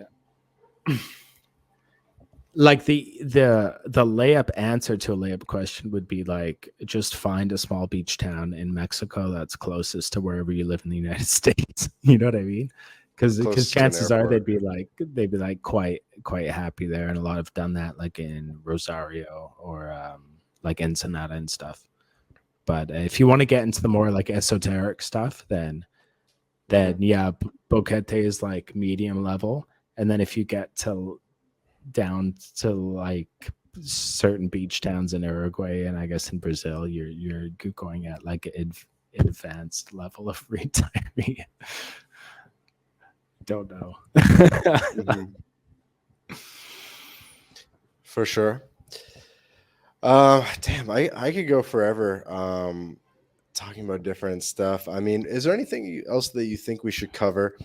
We're coming up to the 2 hour mark. Again, Vance, just wanted to thank you so much for your time, and of course, just sort of everything you've done for the community over the past 8 years. Just helping so many people, inspiring so many people to consider life in Latin America, and helping them sort of weigh what their options are, showing them a little bit about the culture, comparing different places, and it's just been super super educational. Um, how much do you think people want basically like story based content versus more like encyclopedia style content? think uh, I think a personal touch and personal stories will always get more engagement, at the very least, because people can see themselves in you. Sort of how you mentioned before, like, um, you can see yourself in the author. You imagine themselves there. Mm-hmm. Um, Ideally, you combine both, but tough question Who because who are your biggest inspirations? So whether it be Mark Twain or Sir Richard Burton or famous adventurers, or are there other people in sort of like the Latin America space that you would recommend that people take a look at, people that have inspired you, or maybe beyond just like Latin America, people in the community? I mean, who inspires you in general, living or historic figures, things like that? Like, who do you look to for guidance or inspiration? uh, it's a good question for sort of travel content in Latin America. I I quite liked Graham Greene, like the author Graham Greene, who Okay. he wrote about Paraguay once in a novel Oh, did called he write Inflatable Pig? no. This guy was like more of a fiction writer. Inflatable Pig was John Gimlet, I believe his name was, which Right, was like a right, right, nonfiction right, travel right. expedition. But Graham Greene was more of like a humorist, like an adventure novelist. And he wrote like Travels with My Aunt, which touched on Paraguay, The Honorary Council, which also touched on Paraguay, for instance. The Comedians, I believe it was called. That was a story about Haiti. Um, in any case, like adventure novels and written in like straightforward, entertaining way. I quite like his work. Joseph Conrad, I read Nostradamus, which was like a massive work about fiction work about Latin America. Mm-hmm. Um, that was crazy. Everyone should read that if they can manage to get through it. Um, but yeah, Nostradamus by Conrad, and I guess like a whole array of novels by Graham Greene. I would say if I had to pick two, Graham Greene and Nostradamus. by Joseph You Conrad. do Yeah, like you do like your history. You like the guys that sort of came before you, going back to the 1980s or even the 1930s, 1800s, or even earlier. Are you inspired by like or early stories of like conquistadores and stuff like that? I recently watched The Mask of Zorro with Antonio Banderas, and I was like, this movie is unreal. This is so underrated, and I'm so inspired by these like swashbuckler type movies and stuff as well. And um, I know you like the history stuff, right? yeah, I do. I do. Um, yeah, I've read quite a lot about sort of adventure stuff. I don't know how much I channel it, but I used to read probably too much as a child, and so it's probably got in me. But yeah, not so much about Latin America uh, in my salad years, so to speak, like growing up, simply because I didn't know where to access that kind of content. But Mm-hmm. when I was young, I would read like Robinson Crusoe, for example. I thought to this day, I think that's a quite an amazing book. Like I read it when I was young. I read the Mm-hmm. kids version. Mm-hmm. They had those like the picture Picture versions. book, yeah. Yeah, but last year I was back in Canada and I read it as an adult, and I found it like just as good, if not better, as when I read it as a kid. Like I read the actual version as an adult, and I thought that sort of stuff would just like intrigued me, man. Like, but I can't say I'm living anywhere near that sort of exciting experience as they are, but I guess it does serve as like inspiration in a way. For sure. Yeah. So do you think this year, or are you gonna in 2022? You think you'll spend like more than 6 months of the year in Paraguay? I'd like to. I'd like to sort of set up shop here. Yeah. Um, I still have Mexico on my mind simply because I spent so long Hmm. in that country. I have quite a connection to it, but yeah, I'd like to set up shop in Paraguay and sort of arrange it. Like, I think I'm done with the traveling around to different countries every few months. Hmm. I was never comfortable with that, even when I was doing it. I found it like mentally exhausting. So I'd quite like to just shack up here and yeah, see what happens, or take a few cheeky trips to Mexico as well. But I'm basically content with the traveling I've done. I think in a way, I don't Hmm. feel the need to do much more. I've not even seen Europe. I've not even seen Asia, but I think I'm okay with that. I think at some point this perpetual traveling for me has just got to end. Can't can't see it all. I feel you. You have Not been for me. always been more of like a like longer time in per place type of guy. Yeah, man, shit stresses me out. Honestly, like I did the backpacking thing when I did the big trip through Latin America, and I won't It's hard lie. to get Like I'm work not done. gonna. Yeah, I'm not gonna tell you like, oh, I loved it. It was fucking a great experience. Like I'm a rambler and a wanderer. No, man. Like I'm not cut out for it. I'm cut out for staying Hmm. like being a bit more permanent. Yeah, I'm always torn because I have a lot of ideas for trips I would like to do, versus just posting up or like where to post up. It's a constant sort of mental battle, and like weighing the pros and cons of should I stick around Mexico, should I just like go have some fun in Brazil or this or that. Um, Let me ask you a question.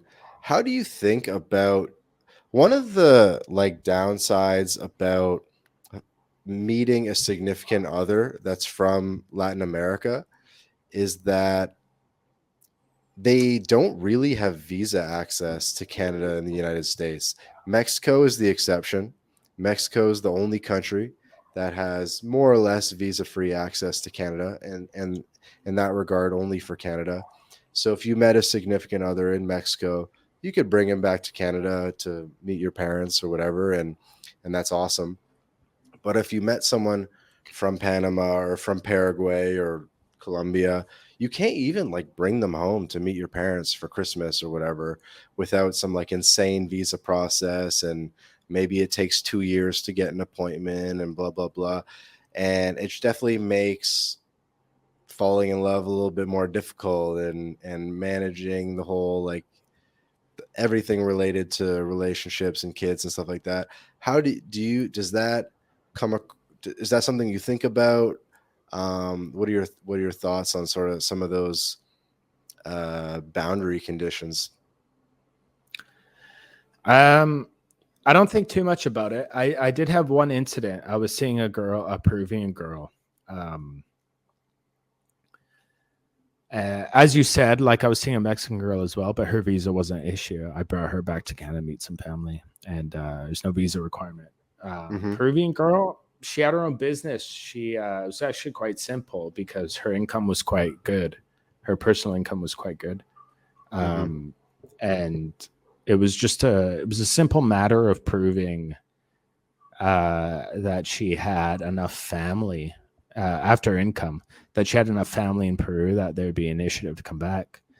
And with that, the visa was taken care of. I actually do think with Canada, it's not that difficult. I think with the United States, perhaps it could be a bit more complicated. But at this point in my life, man, like if I'm dating a girl again, uh, if I ever get in that situation, I'm probably marrying her. So in that case, it would be simplified, I think. Yeah, but then you'd have to marry her just to like bring her home.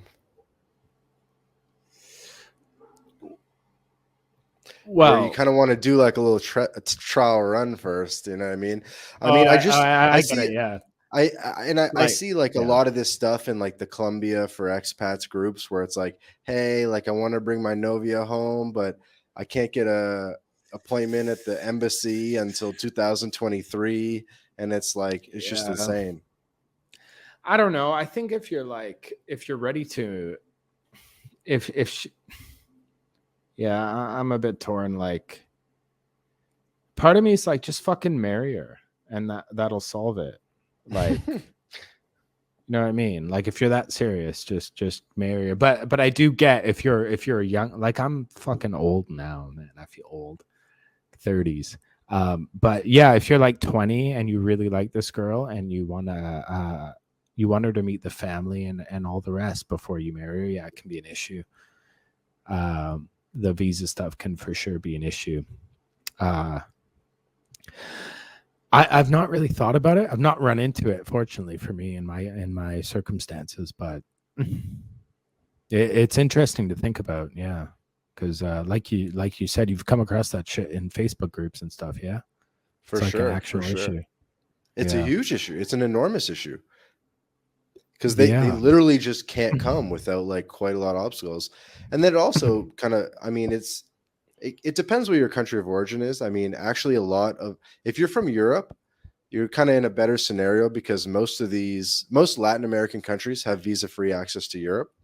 And so if you're like a German person or whatever and you meet someone in Latin America, that's actually a bit more fluid and doable. But for some reason, Canada and the US just really kind of shut it down. And it makes it a bit annoying. As a Canadian or, someone that has, basically my whole family in Canada, I mean, it kind of makes Mexico more it makes Mexico a better option in the sense that if you meet someone here, they can come back. Whereas if I decide to base in Paraguay or in Panama or something and I meet someone, they can't come back. You know what I mean? So it kind of, that's one pro for Mexico. So these are things that people are going to have to consider, yeah, which is, when you're going somewhere, if you are interested in meeting a significant other, it's not just about what your visa is and how long you can stay. It's about what her visa situation is and if she's going to eventually be able to have access to your country of origin without, taking an insanely drastic step like marriage or something. yeah, yeah. It's a good point that I sincerely haven't really considered, only because I haven't run into it because of uh, I've had two long-term girlfriends who I have brought to Canada from Latam, but but I didn't bump into it. I guess my advice for that would be perhaps not to worry about it so much. I mean, worst case scenario, if you really like this girl, you want to marry her.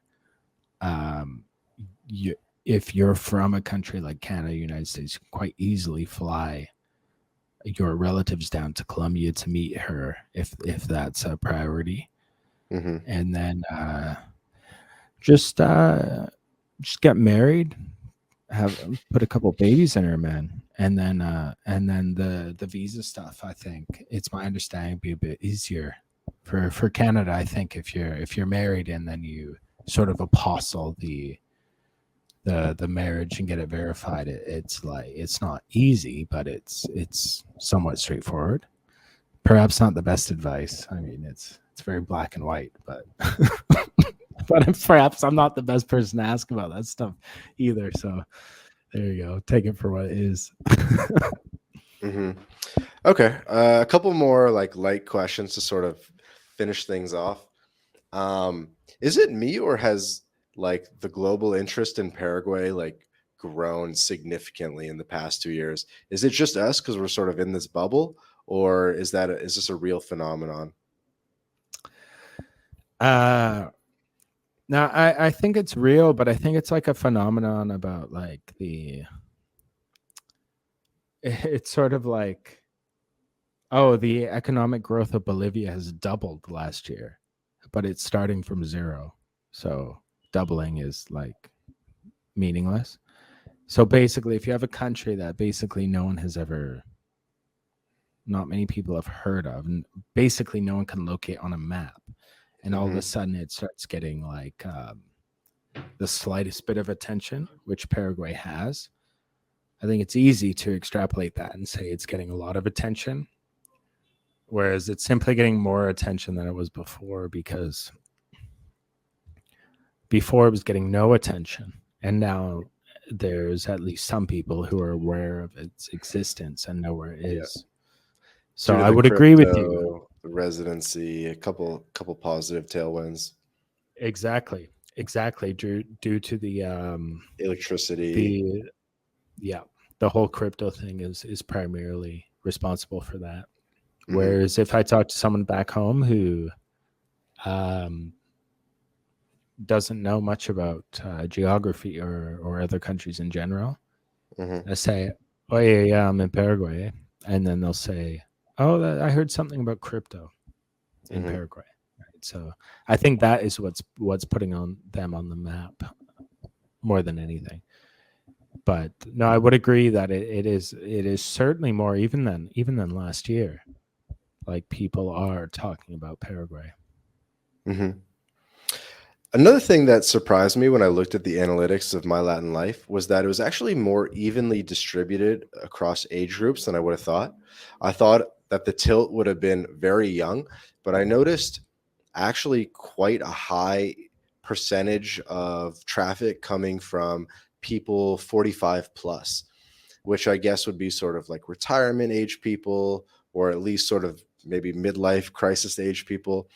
Have you had a lot of like contact and conversation with people in that sort of like age group? Do you like what? Yeah, it's kind of surprising, no? It was to me. It was to me initially, but some of my best interactions actually have come from that age group. There's a lot of, um, I would say, like retired army guys, Mm-hmm. sort of. Don't know what exactly they're searching for on Google that they stumble upon the site. Um, but yeah, it's, I would say 25 to 50 or 60 is sort of the range. You don't get too many younger, at least from what I remember. I didn't get too many like really young people looking at that sort of stuff, but I think that older age range is looking for simply a place to retire where their dollar goes further, and particularly if they're single. Uh, they because my site was quite focused on dating, as you know, when I was running it. And so if they're the single older man looking for a cheaper country to retire by the beach, it's sort of an inevitability that they're going to stumble upon the site. And they yeah, they sort of, I had some good interactions, like they send emails and they ask good questions and they're like very appreciative and stuff like that. Mm-hmm. Cool group. Mm-hmm. Yeah, for Yeah, I sure. think part of it is like, I think Canadians, ever since airlines have been around, Canadians have always been kind of snowbirds. And you'd find huge communities in Fort Lauderdale and Florida and Arizona and things like that. And I think now people are starting to look a little bit further afield, where their dollar goes a little bit further. And yeah, I mean, there's a lot of people out there. I think one of the biggest things is people say like, "Can I live here on my social security check and stuff like that, on sort of like limited fixed incomes?" And a lot of it is saying like, yes, like you can live here under like $1,500 a month, things like that. Absolutely. Yeah, that's a big thing. Like, they'd be like, look, I have a social security check of X amount. Can I make a go of it in X place? Mm-hmm. And they're sort of curious about the thing. And I get it. Like if they've heard of countries like, Costa Rica, Panama, which I mean people have by now, obviously, Mm-hmm. and they don't have too many ties to Canada, and they like the sun, it's almost a logical choice. And I don't think it's a bad thing. Like they're, you know, going to be productive members of the local community. I assume they're not going to be like killing Mm-hmm. anyone or anything. Mm-hmm. But yeah, no. To circle back to your original point without going on a tangent, like yeah, they are quite a big demographic, and I think that information, like good information, is lacking a bit. Specific information for like how much they need to live in these places that are desirable to them, and what exactly it will be like, what their language level needs to be like, or if they can get by with English. I think that information for them is like crucial, and something that should be provided, Okay. essentially. Another quick Q&A question. So, if I remember correctly, your Portuguese isn't quite conversational yet. Do you have any plans to get better at Portuguese and to start learning Guarani? I had my Portuguese like not so bad back in like 2014, but like anything, like my Canadian French, bro, like I learned it all throughout high school. I don't know a word. Yeah, basically I have nothing now. um yeah, I'll admit, yeah, like being here for the months I've been here now, again, I do feel like I should learn Portuguese. Guarani,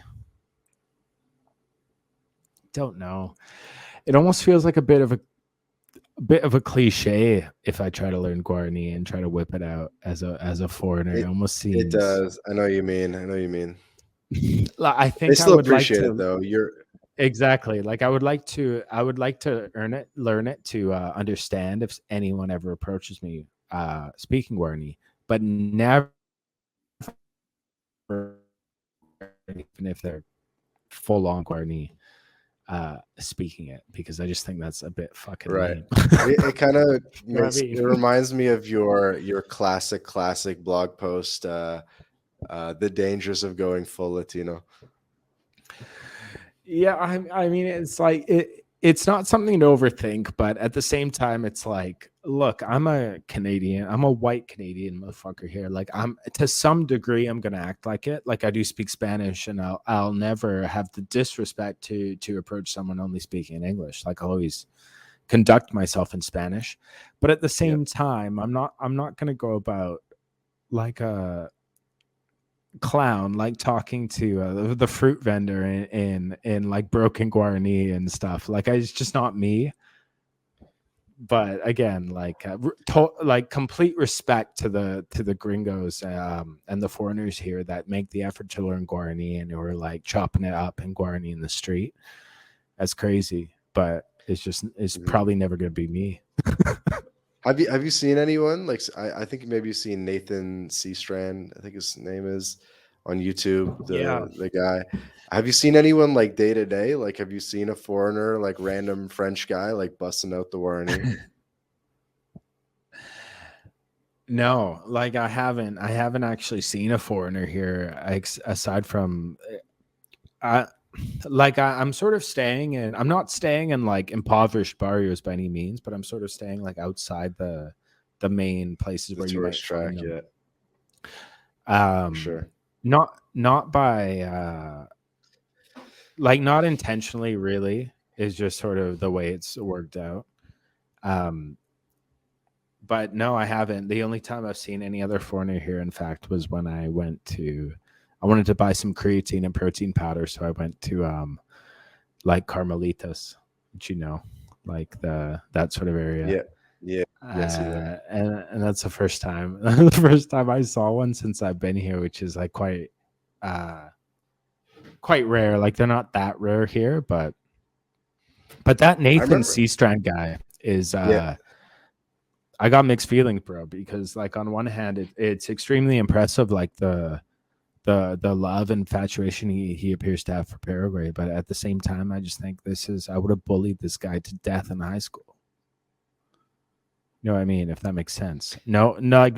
This is like such an odd reference that no one will ever relate to it outside of you and I in this podcast. But it's just sort of like just too much. You know what I mean? It's like a bit too much. It's like if I went in full Indian headdress to a Canadian reserve and was like speaking in that's basically Haida what he's Gwaii. doing. So yeah, it just seems like I I don't know. I think it's Paraguay, but if you would try to the equivalent thing in Mexico, for example, like the Mexicans would be like, "Fuck this guy," you know what I mean? Like he's I don't know. Maybe we might be getting a bit off track. I think. I know you mean. I know you mean. It can come across as I don't want to go like too far into poserish or this. Yeah. something, but it's also I definitely respect the idea of like learning like the ancient customs and like spending time with those people and stuff. Yeah, Um, that we can agree on for I'm sure. gonna Yeah. try to get him on. I'm gonna try to get him on the podcast. I think it'd be super interesting. I'm literally I gonna think reach out to he'll. him. See. Yeah, I think he'll come on, and I think like I think he's like a super legitimate and good person. I'm just a fucking asshole. Like I don't know. Like I look at his Instagram and I just have a gut reaction where I'm like, Jesus Christ, brother. But like honestly, if I were to meet him in person, I'm sure we'd be friends. You know what I mean? It's like one of those public versus private persona sort of incongruencies. I think. I feel you. I feel you.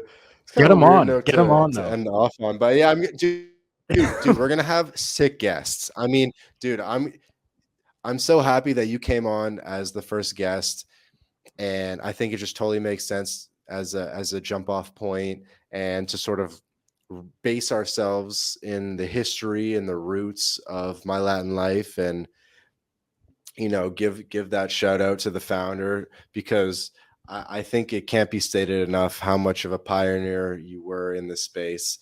It can't be stated enough. It's literally you've inspired thousands of people, and I mean, you were just so early, dude. You were just so early. It was unreal. But I'm gonna have some sick guests. I want to get Mr. Jake Nomada on, Mark Zolo on. I have a long list. I have a long list. We can talk about it offline, but I'm gonna get like some maybe even our buddy Javier. I want uh, we're gonna get like a lot of like sick guests, and it's gonna be a lot of fun. Yeah, man. I just want to say I'm grateful for you having me on, man, because like I sort of um yeah, I guess I sort of dropped off like the online world slightly, but I'm super gracious that you gave me the opportunity to sort of like chop it up with you and talk about the old site, you know, For sure. nostalgia. For sure, dude. I mean, I think sometimes I just walk around and I'm just like, yo, I'm the goat. I'm the goat. There's no one else doing this shit. I'm the goat. And you know what I mean? I think people obviously appreciate being given their flowers. So we're doing a little bit of that on this episode. We're giving our flowers to Mr. Vance, el fundador, the founder, the pioneer. And we're having a changing of the guard. Vance is giving his blessing, and we're gonna take my Latin life to the next level, and we're gonna be doing it in podcast format. We're gonna have a really solid website. We're gonna push more into YouTube. We're also gonna go in a lot of directions beyond just a blog. I mean, we're gonna get into real estate. We're gonna get into I could even start a friggin' My Latin Life law firm, you know what I mean, and help people like manage their whole process and stuff like that. There's a lot of really interesting ideas underway. I mean, we're talking we're talking building this up to like some Fortune 500 level shit. Yeah, man. To the moon, as they say. And yeah, I just find it very fun to chop it up with other legends in Latin America and getting people's perspectives. We'll get you on again, 100%. Um, maybe even we'll do one live in person. I'll get down to Paraguay at some point. I'm working on a secret book that might require some research in the archives of Oh, Asuncion. yes. I know very well. So yeah, lots to come. So we just hit the 2.5 hour mark again. Vance, just want to thank you so much for coming on to this first inaugural episode of the My Latin Life podcast, your trusted guide to Latin America since 2014. Been an absolute pleasure, my friend. All right. Thank you, sir. Thank you, sir. Have a nice terere for me, nice chilled mate. And we'll, we'll get you on soon. Perfect. Buenas noches, amigo. Ciao, boss. Buenas noches. Boom.